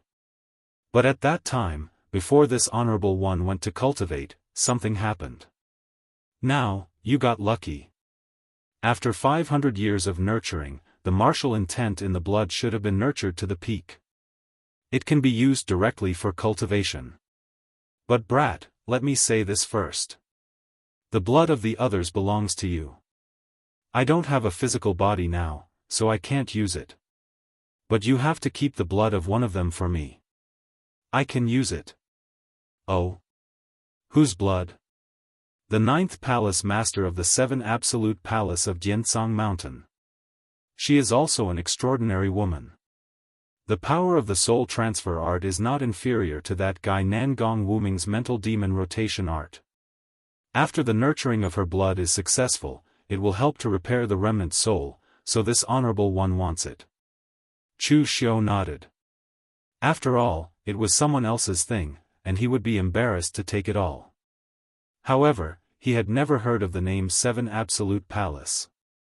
Of course, this was also normal. The war between the righteous and demonic 500 years ago was enough to be regarded as a great calamity in Jianghu. Countless sects were completely destroyed in this calamity. Just like the Iron Emperor Castle, it was a force that could stand shoulder to shoulder with the Sword King city now. In the end, 500 years ago, it was blown up by an arrow from Dugu Weiwei and was completely annihilated. After learning about the places where the treasures were hidden, Chu Xiu did not immediately take action. Instead, he prepared to return to the Suppression Martial Hall to think about it. He had too many things to do recently. The layout had to be carried out one after another. He had to first complete the layout of the entire hidden devil lineage before he could consider the matters of the Great Light Temple. This was also a troublesome matter.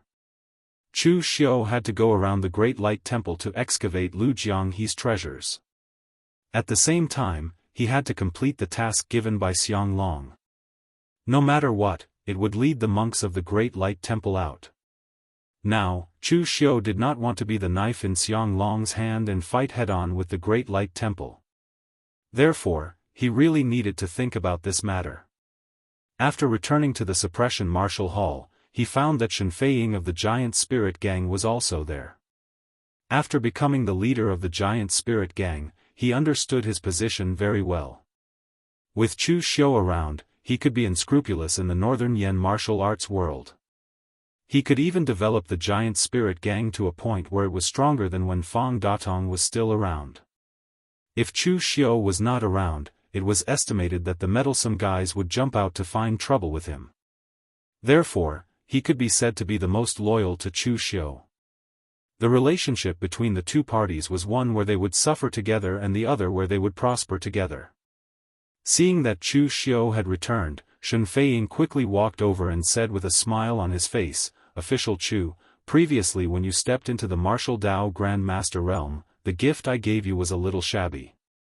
It just so happened that my subordinates found something good recently, so I immediately asked someone to send it over.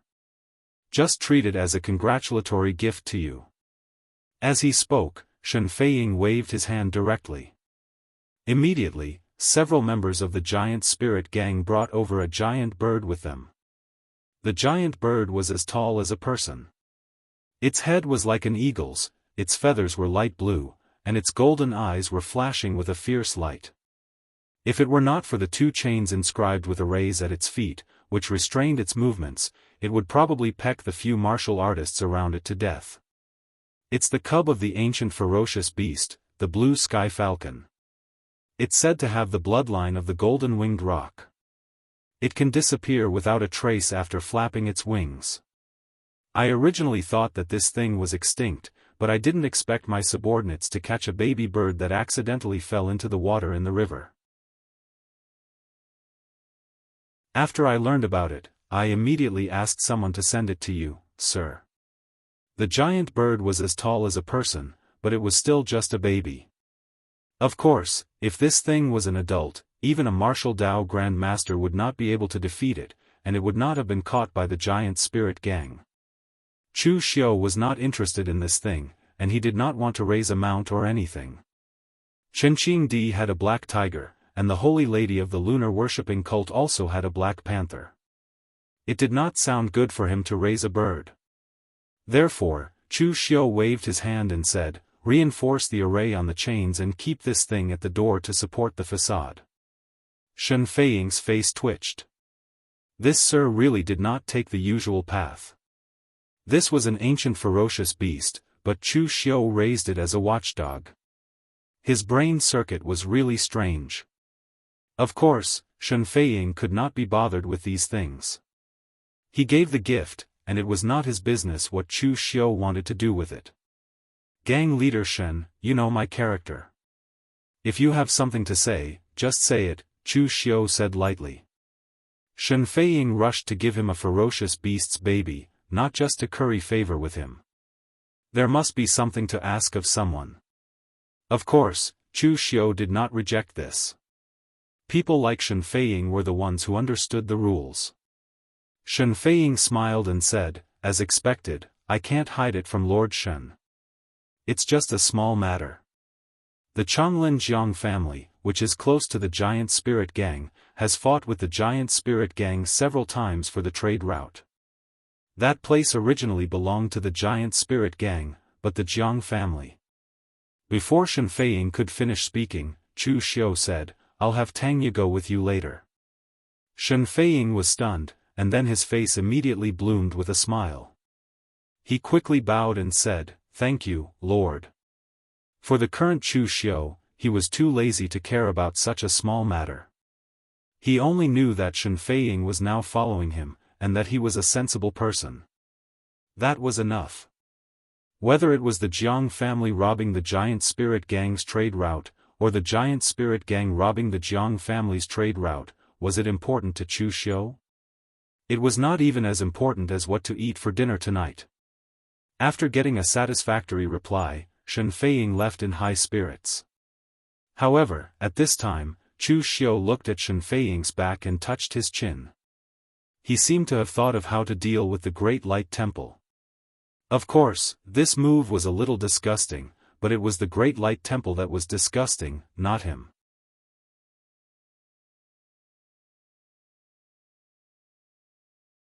Chapter 784.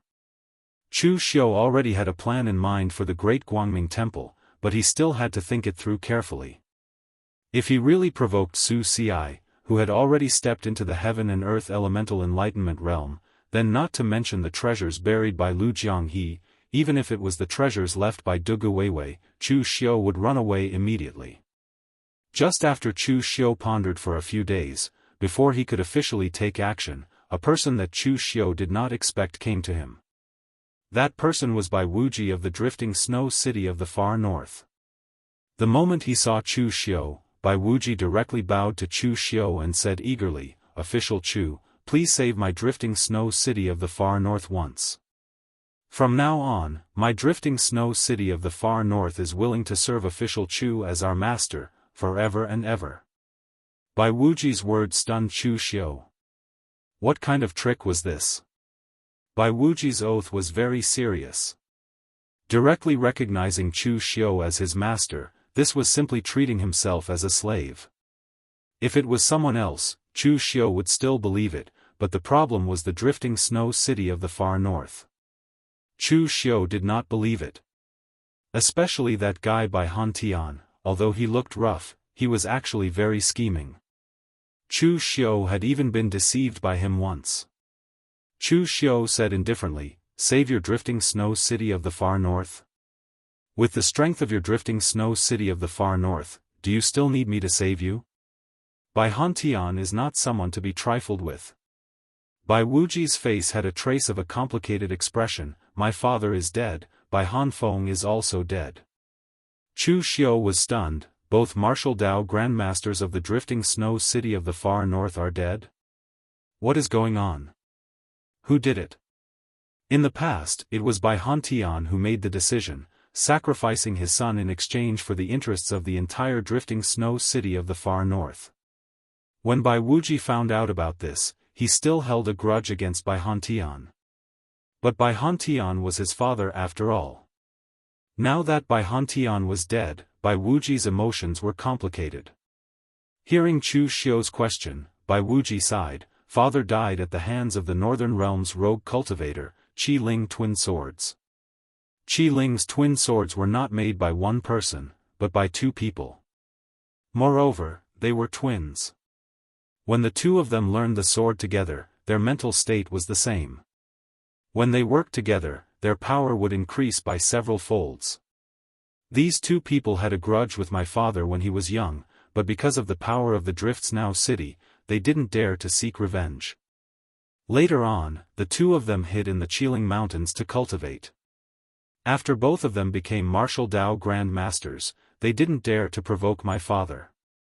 Not too long ago, the incident in the Drifts Now city happened and they found an opportunity to sneak attack their father when he was out alone, killing him. After my father died, all the major powers in the northern realms coveted our Drifts Now city, suppressing us both in the open and in the dark. Bai Hanfeng also died in the hands of the evil extreme sect's rising star, Yi Tianxia.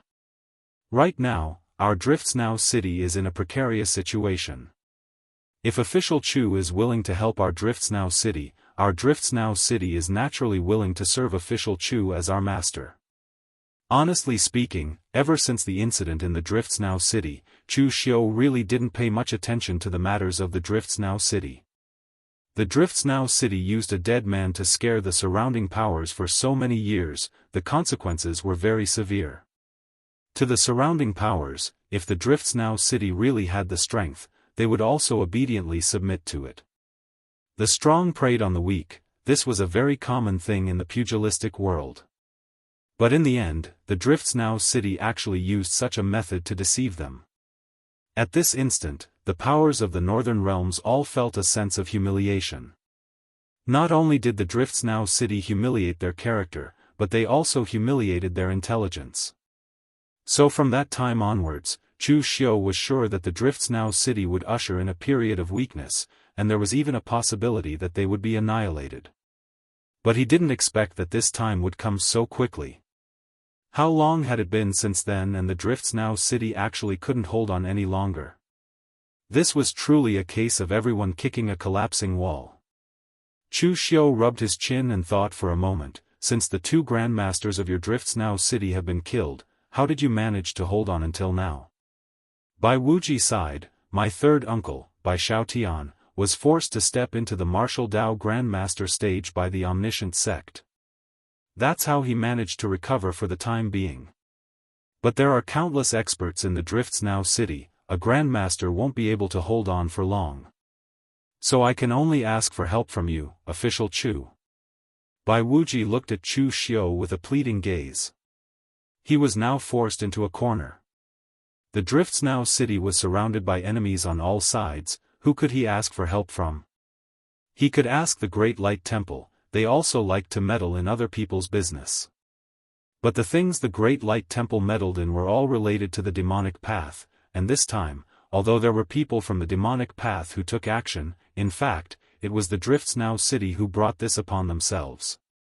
The Great Light Temple would not intervene. So after thinking about it, the only one who could help the Drifts Now city now was Chu Xiu. Bai Wuji knew Chu Xiu for a very long time, so he was very clear that if he wanted Chu Xiu to step forward, there was only one thing that could move him, and that was benefits.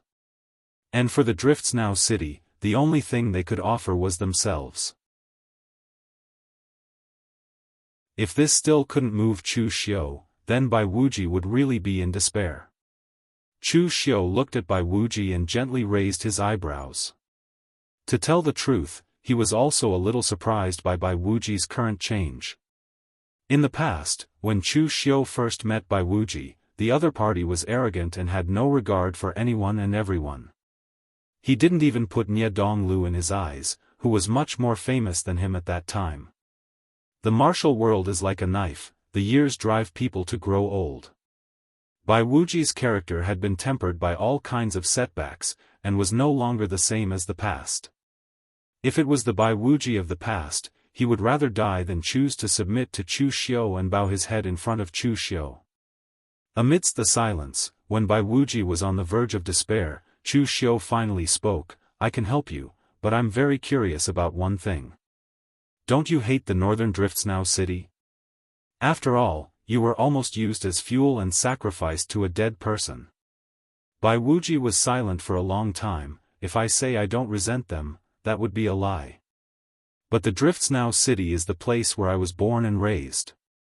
A force that has been passed down for thousands of years. I don't want to see the Drifts Now city disappear completely in my generation. Since father and the others are wrong, then I will make up for the Drifts Now city in the future. Chu Xiu said indifferently, "Then have you ever thought that if you choose to follow me, the Drifts Now city might die a more miserable death in the end? You know my identity. Once you choose to join me, then some things will no longer be up to you." Although the Drifts Now city was now on the verge of annihilation, but no matter what, it was still a great force that had been passed down for thousands of years. The foundation was the Drifts Now city's greatest advantage. As long as they could survive this calamity, the Drifts Now city would definitely have a chance to recover in the future. Chu Xiu would not suffer a loss by taking the Drifts Now city under his command at this time. Moreover, after taking the Drifts Now city, it would also be of help to his plan against the Great Guangming Temple. But Chu Xiu could tolerate everything else, but what he could not tolerate the most was traitors. If the Drifts Now city chose to betray them in the end, the consequences would be even worse than being annihilated now. Bai Wuji said firmly, "In life, every moment is a gamble. My father made the wrong bet, he placed his bet on a dead man. Now I'm betting on you, official Chu. Regardless of success or failure, I am willing to bear the consequences." Chu Xiu stood up and said in a deep voice, "It's good that you are prepared. Later, I will let Pang Hu personally lead some people to your Drifts Now city." Bai Wuji's face showed a trace of difficulty. "Sir, just Pang Hu alone may not be enough." Chu Xiu raised his eyebrows and said, "Do you think that my name, Chu Xiu, can't control people?" With Chu Xiu's ferocious reputation in the Northern Yen pugilistic world, coupled with the presence of a martial arts grandmaster like Pang Hu, other than those from the Temple of Great Light, everyone else would have to weigh their own weight. Bai Wuji shook his head quickly and said, "I don't mean that. It's just that the crisis my Drifts Now city is encountering this time is a bit big.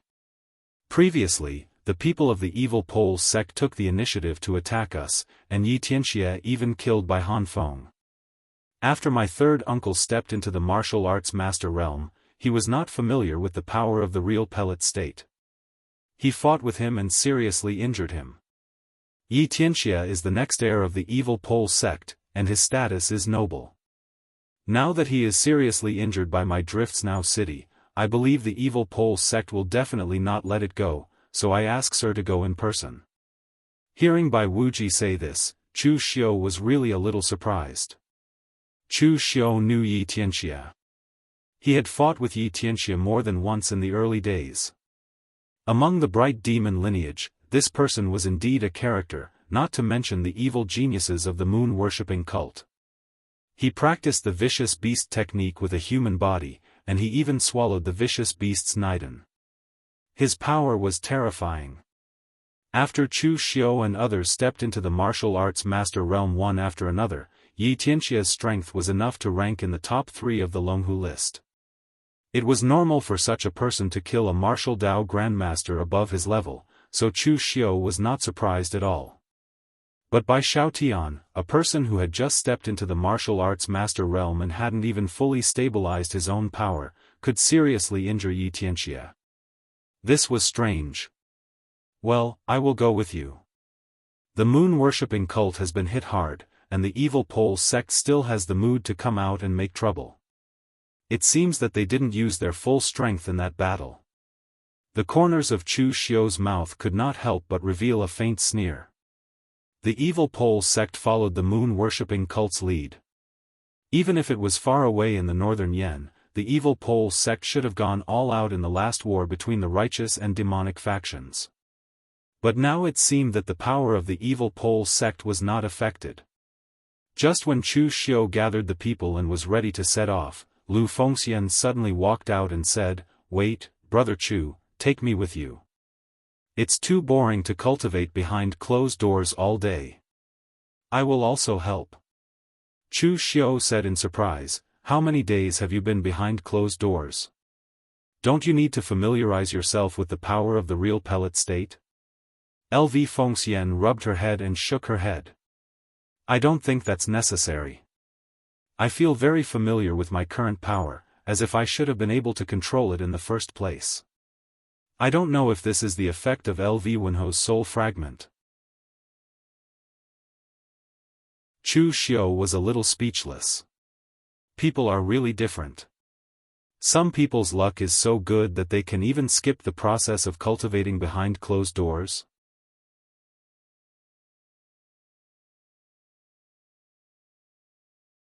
Chapter 785. In the hall of the fluttering snow city, the lights were dim. Compared to the bustling scene before, it was like a different place. A pale middle-aged man sat below. Above him was the exclusive seat of the fluttering snow city lord, but he didn't take it. This person was the only martial arts grandmaster in the entire fluttering snow city, Bai Xiaotian. In the fluttering snow city, Bai Wuji had the identity of the heir and status, while Bai Xiaotian had the strength. With the two of them, the fluttering snow city did not collapse. Bai Xiaotian was previously a collateral relative of the fluttering snow city. He was middle-aged and was a deacon of the fluttering snow city. After all, it was a major force that had existed for thousands of years. Although there were not many martial arts grandmasters in the fluttering snow city, there were many deacons like Bai Xiaotian who had reached the unity of heaven and man realm. It was just that Bai Xiaotian had always been very low-key in the past. In addition, he was a collateral relative, so he did not attract much attention. No one expected that he would be the one to turn the tide and save the fluttering snow city. Of course, he could only save the fluttering snow city once, but not forever. Because the evil sect thought that the old ancestor of the fluttering snow city was still around, they had been living in peace with the fluttering snow city for so many years. There were no conflicts between the two sides. Even because of their identity as a demonic sect, the evil sect felt a sense of inferiority when facing the fluttering snow city. After all, in the entire north, there was only one demonic sect, the evil sect. Moreover, it was right under the nose of the Great Light Temple. If they did not keep a low profile, they would have been killed long ago. Now that the lie of the fluttering snow city had been exposed, and Bai Xiaotian had seriously injured Xianxia, one could imagine what kind of revenge the fluttering snow city would face. In the entire fluttering snow city, other than the Bai clan, there were also some disciples with other surnames who were managers or deacons. As soon as the news came out, some of these people had already run away. Even the Bai clan was unsettled. This huge fluttering snow city seemed to be on the verge of collapse. Looking up at the seat that belonged to the city lord, Bai Xiaotian coughed and laughed self-deprecatingly. The position of city lord of the Drifts Now city was something that even Bai Xiaotian didn't dare to think about in the past. But now, he didn't even have the interest to sit there. He was just a collateral relative of the northern drifting snow city. Logically speaking, now that he had become a martial Dao grandmaster, he would be a prominent figure no matter where he went. There was no need for him to be buried together with the northern drifting snow city, but he didn't want to leave. It wasn't that Bai Xiaotian was very loyal to the Bai clan. In fact, the treatment he received as a branch family disciple wasn't bad, but at the very least, it couldn't be compared to the treatment he received from the main family. It would be a lie to say that he didn't have any resentment towards the Bai clan. What he wanted to protect here wasn't the Bai clan but the entire Drifts Now city of the extreme north. This was a place that contained half of his memories. Chu Xiu had once asked Bai Wuji why he wanted to protect the Drifts Now city. Bai Wuji's answer was the same as Bai Xiaotian's. This was why the two of them, an old man and a young man, were able to stabilize the entire Drifts Now city, preventing it from collapsing. Bai Xiaotian knew that Bai Wuji had gone to seek help from Chu Xiu. Although Chu Xiu had agreed, he didn't have much hope. Rather than relying on outsiders, he might as well fight to the death himself. The reason why he didn't stop Bai Wuji was because he hoped that Bai Wuji could escape this calamity and live on. As for himself, he was born here, grew up here, and died here in the end. It didn't seem like a bad choice either. At this moment, a disciple suddenly ran in anxiously, "City Lord. Bad news. The omniscient sect has come knocking." Bai Xiaotian waved his hand and said, "How many times have I said it? I'm not the city lord. The Drifts Now city of the extreme north no longer has a city lord. Don't panic, so what if the omniscient sect is here?" Before this, the omniscient sect didn't even dare to speak loudly in front of our Drifts Now city. Even at a time like this, don't let our Drifts Now city lose face. As he spoke, Bai Xiaotian walked straight out of the hall. Outside the Drifts Now city of the extreme north, several hundred omniscient sect martial artists were glaring at the frozen city in front of them with malevolent demonic chi and killing intent. Although the omniscient sect only sent several hundred people, these several hundred people were the elites of the entire omniscient sect. It was enough to destroy the Drifts Now city of the extreme north that was already on its last breaths. The leader was a martial artist completely shrouded in black robes, exuding a sinister demonic chi fluctuation that fused with the surrounding heaven and earth essence energy. Even the white snow under his feet was dyed black. This person was the hall master of the omniscient sect's demon sacrifice hall, Yan Lubing.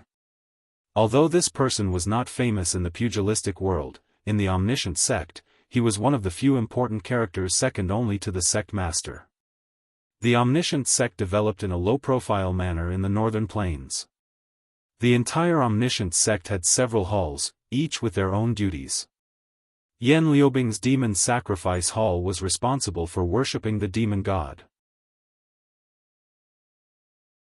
500 years ago, when the omniscient sect was still a subordinate of the Kunlun devil cult, the demon sacrifice hall worshipped Dugu Weiwei. Their bootlicking was simply too blatant.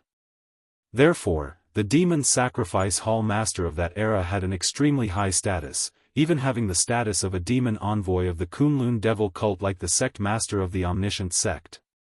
Of course, even if the omniscient sect had changed their target of worship, their strength would still be extraordinary. At this time, looking at the Drifts Now city of the extreme north, Yan Lubing lightly said, Xianxia, what did you do? The Drifts Now city of the extreme north that was already on the verge of collapse was turned into such a state by you? Such a great merit has been turned into a laughingstock by you. Previously, the omniscient sect had sent a junior like Yi Tianxia to deal with the Drifts Now city of the extreme north. It was not arrogance, but the omniscient sect deliberately wanted to create merit and qualifications for Yi Tianxia, so that he could smoothly take over the omniscient sect in the future. At that time, the Drifts Now city of the extreme north was already in a state of panic, and Yi Tianxia himself had the strength comparable to a martial Dao grandmaster, so it should not be a problem for him to destroy the Drifts Now city of the extreme north.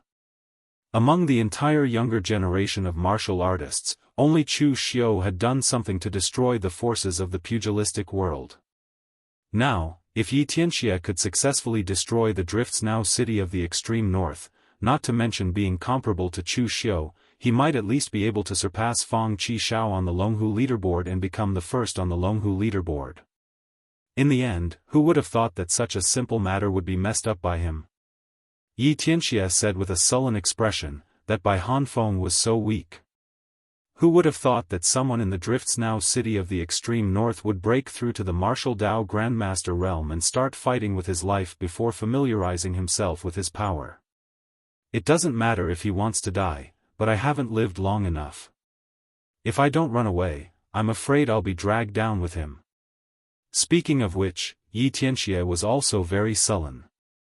Previously, he rushed to help the moon-worshipping sect, but in the end, he did not end up well. He was scolded by the holy maiden of the moon-worshipping sect, saying that he was not as good as Chu Xiu who was invited to help. Moreover, before Zhong Xian stepped into the martial Dao Grandmaster realm, he also exchanged a few moves with him, causing him to suffer a loss.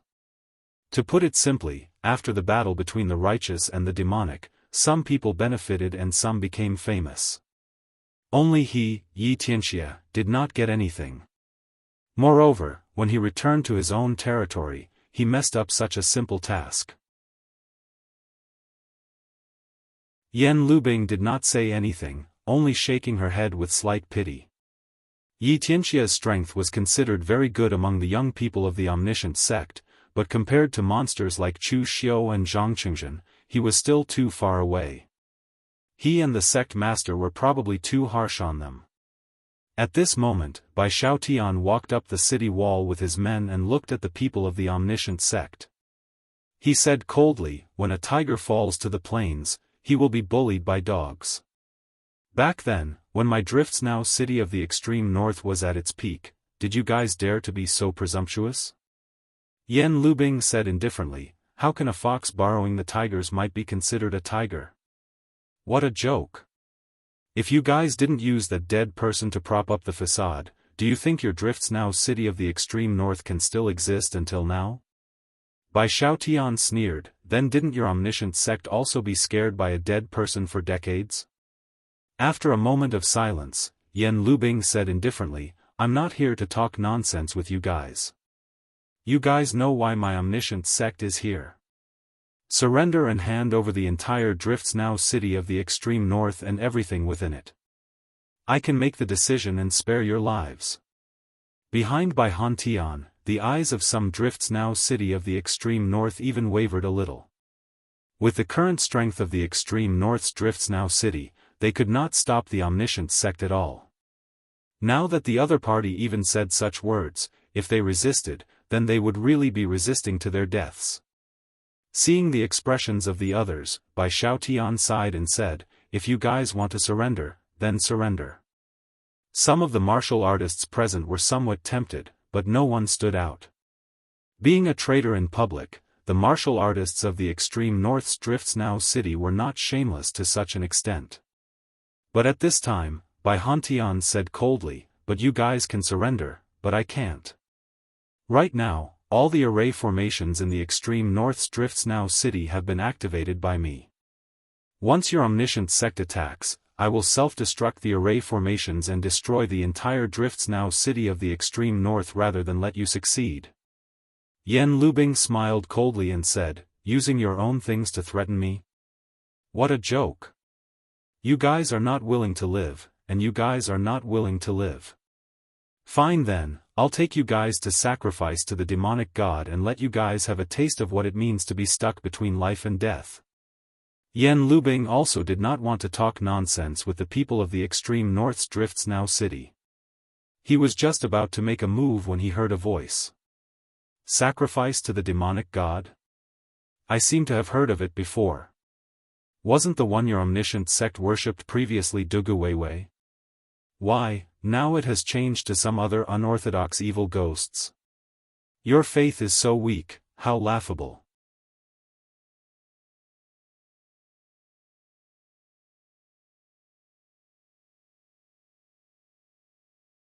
Chapter 786. When facing the people from the evil extreme sect, Chu Xiu's attitude could only be described as arrogant.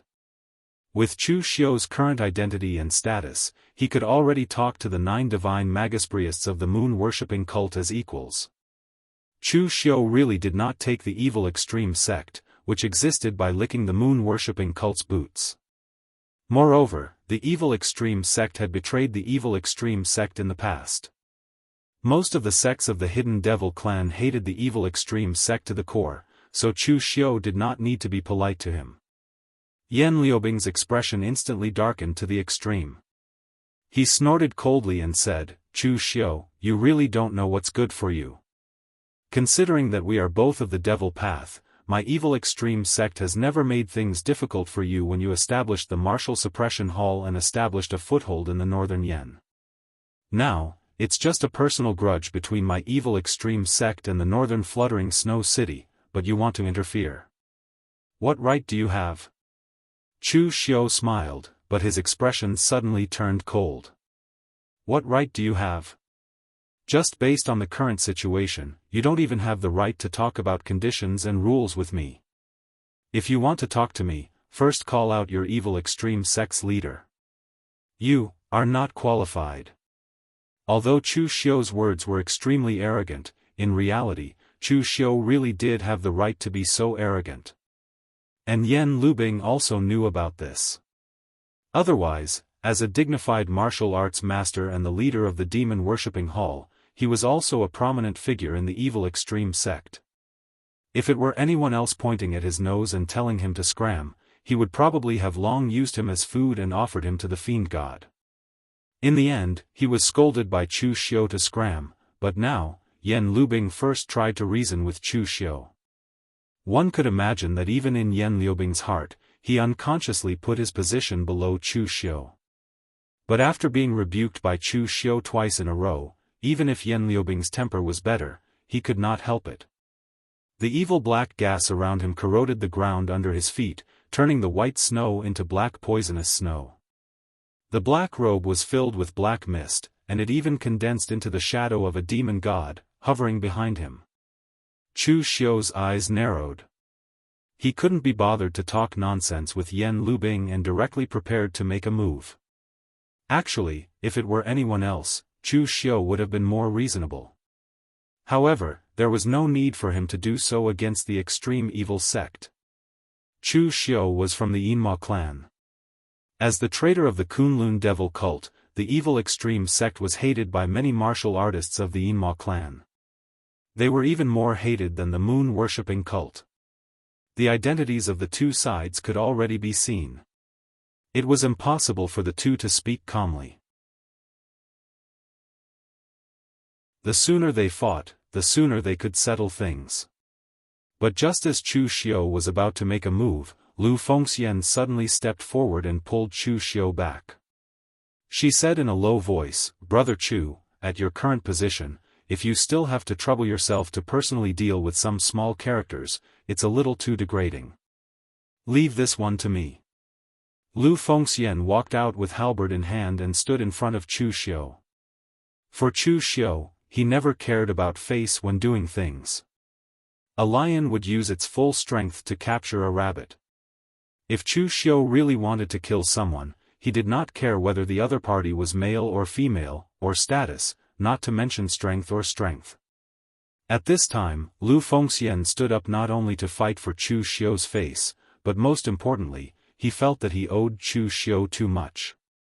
Although he helped when Chu Xiu was besieged the first time, with Lu Fengxian's strength at that time, it could only be said to be icing on the cake.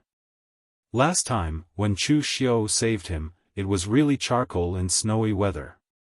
Lv Fengxian was the kind of person who would return the favor when others treated him well. Now that Chu Xiu had done his best, Lu Fengxian did not even know how to return the favor. He could only help Chu Xiu as much as he could. Chu Xiu knew Lu Fengxian's intentions.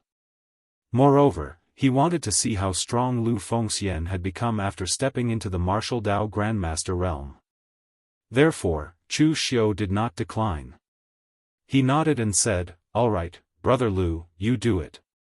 When Yan Lubing saw that Chu Xiu and Lu Fengxian were actually giving way and treating him like a commodity, he could not help but yell angrily, "You guys are courting death." Facing Chu Xiu, who had once killed a true fire spirit refinement cultivator, Yan Lubing was indeed a little uneasy. However, facing Lu Fengxian who had just stepped into the martial Dao Grandmaster realm, Yan Lubing felt that the other party was courting death. Among the young talents of this generation, there were no martial Dao Grandmasters who dared to underestimate Chu Xiu, Zhang Qingzhen, and Zhong Xian when they were at the unity of heaven and man stage. The remaining second echelon were Fang Qi Shao, Ying Bailu, Lu Fengxian, and the others. Although their strength was also extraordinary, in the hearts of most people in the pugilistic world, they were inferior to Chu Xiu and the others. Yan Lubing had no confidence against Chu Xiu, but against Lu Fengxian who had just stepped into the martial Dao Grandmaster realm, how could he not be confident? Lu Fengxian did not say anything and walked out with halberd in her hand. Actually, Lu Fengxian was a very cultured person. For example, Chu Xiu sometimes had a sharp tongue and would make the other party fly into a rage. However, when did one ever see Lu Fengxian cursing when fighting someone? Even when Yan Fian and the Yunu Gong tricked him, Lv Fengxian did not say anything overboard. Furthermore, unlike Li Feilian who did not speak much and attacked immediately, Lu Fengxian stood out and first cupped her fists at Yan Lubing. After Yan Lubing snorted coldly, Lu Fengxian directly smashed down with her halberd. With a bang, a violent aura suddenly erupted, shaking heaven and earth and shattering mountains and rivers. The moment Lu Fengxian smashed down with her halberd, Yan Lubing's expression also changed. There was no change in technique, only power. It could be said to be the ultimate power, a power that made people feel despair. Yan Lubing formed a seal with both hands, and the black demon qi around him surged, transforming into a demon god with two horns on its head. It walked out of the black fog and let out an ear-piercing roar, facing Lu Fengxian's halberd. The evil extreme sects cultivation method mainly emphasized the word evil. Yi Tianxia cultivated the cultivation method of a ferocious beast with a human body, which was already evil enough. Yan Lubing of the Demon Sacrifice Hall, on the other hand, used the demon god skeleton that had been passed down from ancient times to worship day and night, obtaining a trace of the demon god's true intent, and then using his own gang energy to imitate it, which was also very evil. However, under Lu Fengxian's halberd, the demon god with two horns on its head was directly smashed into pieces, exploding into a pile of black fog. Yan Lubing's expression suddenly changed, and the black demon qi transformed into a pair of wings behind him. A black shadow flashed, and he instantly retreated hundreds of feet away. Lu Fengxian's halberd smashed onto the place where Yan Lubing was previously standing without any hesitation. Instantly, a huge crater that was hundreds of feet wide appeared on the ground. The ground trembled, and huge cracks continuously extended. Lu Fengxian's halberd strike was actually like an earth dragon turning over its body, and it was comparable to the might of the heavens and earth. Holding the halberd forward, the demon god's unparalleled halberd was unleashed to the extreme by Lu Fengxian, and it continued smashing towards Yan Lubing with an incomparably violent aura.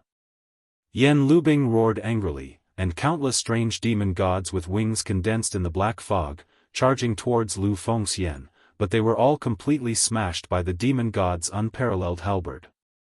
In reality, the devil gods worshipped by the demon sacrifice hall weren't true devil gods. Some were only powerful ancient vicious beasts, but they carried a lot of evil power, which led to them being worshipped by those ignorant people of the archaic era. In all these years, the evil extreme sect had found many such things, so the demon sacrifice hall worshipped more than one demon god. It was a pity that these things were extremely weak in front of Lu Fengxian, and they could not even block a single strike of his halberd. Chu Xiu's face was expressionless, and he was not worried about Lu Fengxian in the slightest. Actually, Lu Fengxian's strength was also looked down upon by many people of the pugilistic world. Compared to Chu Xiu, who had made enemies everywhere, Lu Fengxian really did not have any enemies in the pugilistic world that he would not rest until he was dead. Therefore, this also caused Lu Fengxian to rarely use his full strength, and everyone had indeed somewhat underestimated his strength. Especially now that Yan Lubing was still using this method of stellar energy to clash head-on with Lu Fengxian, this was practically seeking death in Chu Xiu's view. Whose martial arts had Lu Fengxian inherited? The reincarnated demon god, Lu Wenho. That was a powerful existence that could make true demon gods bow their heads in ancient times, and these inanimate things formed from stellar energy wanted to harm Lu Fengxian. It was simply wishful thinking. Seeing that his attacks had all turned into nothingness in front of Lu Fengxian, and that he was even being forced back step by step, Yan Lubing roared angrily. His black robes fluttered, and as demonic qi roared, his appearance was finally revealed to everyone. Now, Chu Xiu finally knew why Yan Lubing always hid his body in the black robes.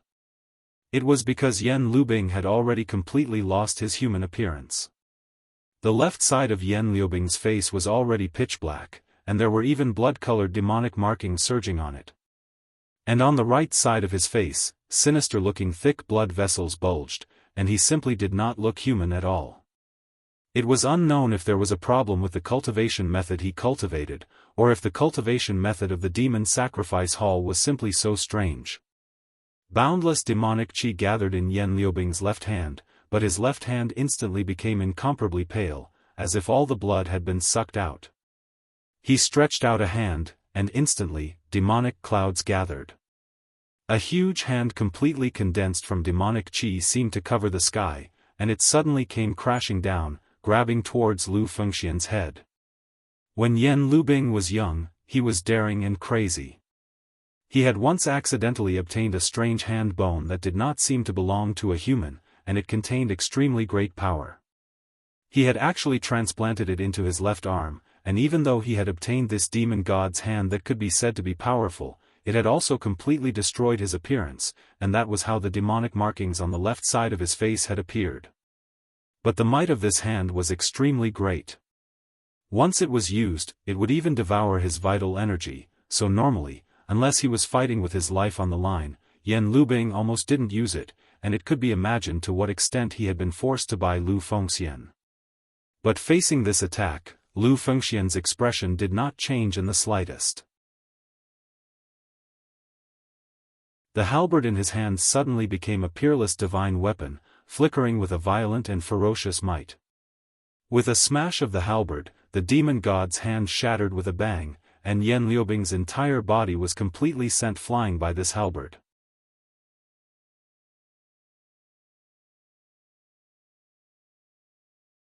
Chapter 787.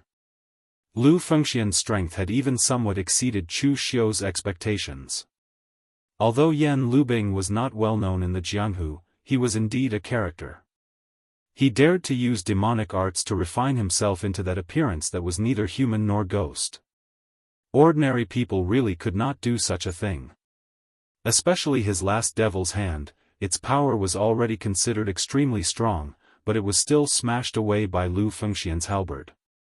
Once Lu Fengxian, who usually looked peaceful, made a move, its power was simply extremely violent. Yan Lubing was smashed by Lu Fengxian's halberd and flew dozens of feet away. He instantly spat out a mouthful of blood. The demonic aura around him dissipated, and his face was pale and horrified. Go! Yan Lubing spat out a word without saying anything else. He turned around and retreated with the people of Evil Pole sect. He could be considered to be sensible. He could not even defeat Lu Fengxian, let alone Chu Xiu. Most importantly, he could see a look of indifference on Chu Xiu's face, without the slightest scruple or care. If he really stubbornly resisted to the end, it was estimated that Chu Xiu would really kill him. At this time, even the people of Jianghu Hall under Chu Xiu were looking at Lu Fengxian with shock. They all knew that Chu Xiu and Lu Fengxian were good friends. Even this time, Chu Xiu specially went to Eastern Qi to save Lu Fengxian. This matter had long been spread throughout the Jianghu because of the wind-sweeping building. Previously, they were still puzzled in their hearts. Official Chu was really loyal to his friends, but the problem was that the price he paid was a little too much. But now that they saw Lu Fengxian's strength, their doubts had disappeared. Even from the most utilitarian point of view, it was worth it to be able to make friends with this kind of strength. At this moment, Bai Xiaotian of the Northern Drifts Now City led a group of disciples and walked out. He bowed to Chu Xiu, many thanks to official Chu for lending a helping hand. Chu Xiu shook his head, I'm not helping you. I have no reason to help your Drifts Now City for no reason. I'm just protecting what belongs to me. Bai Wuji has already sold the Drifting Snow City to me. How can I not protect my own property? Bai Xiaotian's face revealed a trace of astonishment. Chu Xiu's gaze was also fixed on Bai Xiaotian. Right now, within the Drifts Now City of the extreme north, this man was the strongest. Even if he were to sit on the seat of the city lord, it would only be fitting for him to do so. Therefore, Chu Xiu wanted to see if he was willing to submit to him. If Bai Xiaotian really had other intentions, Chu Xiu didn't mind finishing him off on the spot. In any case, he only needed an obedient dog and not a disloyal wolf. Fortunately, Bai Xiaotian really didn't have any ambitions. Even when the Drifts Now City was in a difficult situation, Bai Xiaotian didn't choose to flee or sit on the seat of the city lord, let alone now. Therefore, Bai Xiaotian was only slightly stunned. He then replied, since Wuji has already made his decision, I will naturally submit. From Bai Xiaotian's point of view, it was a good thing that Chu Xiu could take over the Drifts Now City. At the very least, to the Drifts Now City which had enemies on all sides, with Chu Xiu's protection, they would be able to fend off a large number of people with ill intentions. Chu Xiu waved his hand, City Lord Bai, you have made the right choice. Bai Xiaotian shook his head, Official Chu, you are wrong. I don't intend to be the city lord. The seat of the city lord belongs to Wuji. The moment these words came out, even Bai Wuji was extremely shocked. He hurriedly said, Third uncle, in the Drifts Now City, you are the strongest. If you don't want to be the city lord, how can I be? Bai Xiaotian shook his head, Wuji, I have never thought about the city lord position. No matter what, it should be yours. Right now, what the Drifts Now City needs isn't strength but stability. Your seniority and reputation are all here while I am just a branch disciple. Although my strength has improved greatly, my prestige is still here. My words might not be as effective as yours. Therefore, the city lord position should still be yours. I will only be responsible for assisting from the side. That should be enough. Bai Wuji still wanted to say something, but when he saw the resolute look in Bai Xiaotian's eyes, he could only nod his head in agreement. Chu Xiu clapped his hands and said, The problem of your Drifts Now City has been solved. Now, it's time to talk about my Jianghu Hall's problem. Bai Wuji's character changed very quickly. He cupped his hands respectfully and said, Official Chu, if you have any orders, just say it. Chu Xiu squinted his eyes and said, Go and inform the forces that are still related to your Drifts Now City. Tell them to come to the Jianghu Hall in 5 days. You don't need to know the content of the discussion for the time being. You only need to know that no matter when, your Drifts Now City must unconditionally stand on my side. Chu Xiu looked deeply at Bai Wuji and Bai Xiaotian, and said in a deep voice, including me sending you to your death. Bai Wuji took a deep breath and said, yes, sir. After that, Chu Xiu turned and left with his people. When Chu Xiu and the others were gone, Bai Wuji sighed and said, third uncle, do you think my decision this time is wrong? Bai Xiaotian shook his head and said, yes, you did a good job. In the entire northern Yen land, no one is more suitable than Chu Xiu to be the most reliable backer. And Chu Xiu is right. Even if Chu Xiu asks us to die now, we can only do as he says. Because if there is no Chu Xiu, I'm afraid we will die faster. At this time, Chu Xiu did not care what Bai Wuji and the others thought. After returning to the Jianghu Hall, Chu Xiu immediately gathered people and asked all the sects and families in the Jianghu Hall to come to the Jianghu Hall for a discussion. The content of the discussion was not disclosed by Chu Xiu in advance, but most of the martial arts forces who received the news did not think it was a good thing. With Chu Xiu's personality, as long as he could live a peaceful life and not stir up trouble in the northern Yen kingdom, all the major sects would thank the heavens and earth. Of course, from the looks of it now, this kind of thing seemed to be an extravagant hope. 5 days later, in front of Yanjing City's Jianghu Hall, many people from various forces had arrived. However, there were also some people who were not in a hurry to enter the Jianghu Hall. Instead, they gathered outside the door, whispering to inquire about the news and discussing something. Master Sun, do you know what official Chu is going to do this time? Who knows? The war between the righteous and demonic factions has just ended. There should be nothing big, right? Someone sneered and said, naive. If it was someone else, it might not be a big deal, but don't you know the character of official Chu? As soon as the war between the righteous and demonic factions ended, he appeared in the Yunu Palace and killed Palace Master Lin of the Yunu Palace. In the end, he also made a lot of noise. For such a person, you tell me that he summoned us this time just to chat. Do you believe this? As soon as this remark came out, everyone present was suddenly speechless. If it was someone else, they might be able to analyze it, but for Chu Xiu, they really could not see through him. By the way, I heard that Shen Feiying of the Giant Spirit Gang is very close to Chu Xiu. Why don't we find Shen Feiying to inquire about it? The previous person sneered again and said, don't waste your energy. Even if Shen Feiying knows, he will not tell you. The Giant Spirit Gang is not the previous Giant Spirit Gang now. It is just a puppet of the Jianghu Hall. And that Shen Feiying was pushed to the position by Chu Xiu. He is simply a loyal dog of Chu Xiu. If Chu Xiu does not let him say it, do you think he will dare to say it? Everyone present was debating. Of course, most of it was useless. Even they themselves did not realize that Chu Xiu had grown to a level that made them tremble. As long as anything related to Chu Xiu was involved, they could only be trampled upon. Just as their discussion became more lively, the door of the Jianghu Hall was pushed open. Chu Xiu walked out and said, since everyone is here, why wait here bitterly? Everyone, please go in and take a seat.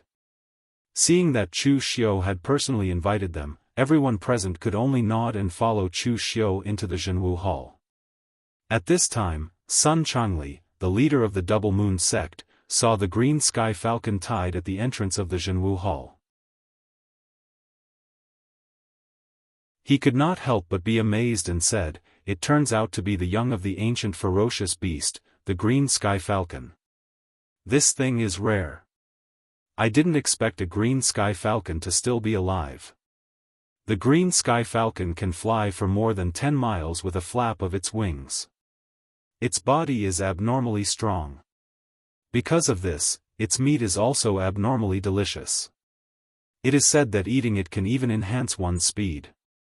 Chu Xiu looked back and said, Leader Sun actually recognizes the young of the green sky falcon? Could it be that Leader Sun has studied ferocious beasts before? Sun Changli smiled a little embarrassedly and said, Official Chu, please don't laugh at me. Actually, I don't study ferocious beasts, but I like to study some strange food. The description of the green sky falcon is from some ancient books about delicacies. Chu Xiu nodded his head in understanding and said, "Oh, I see.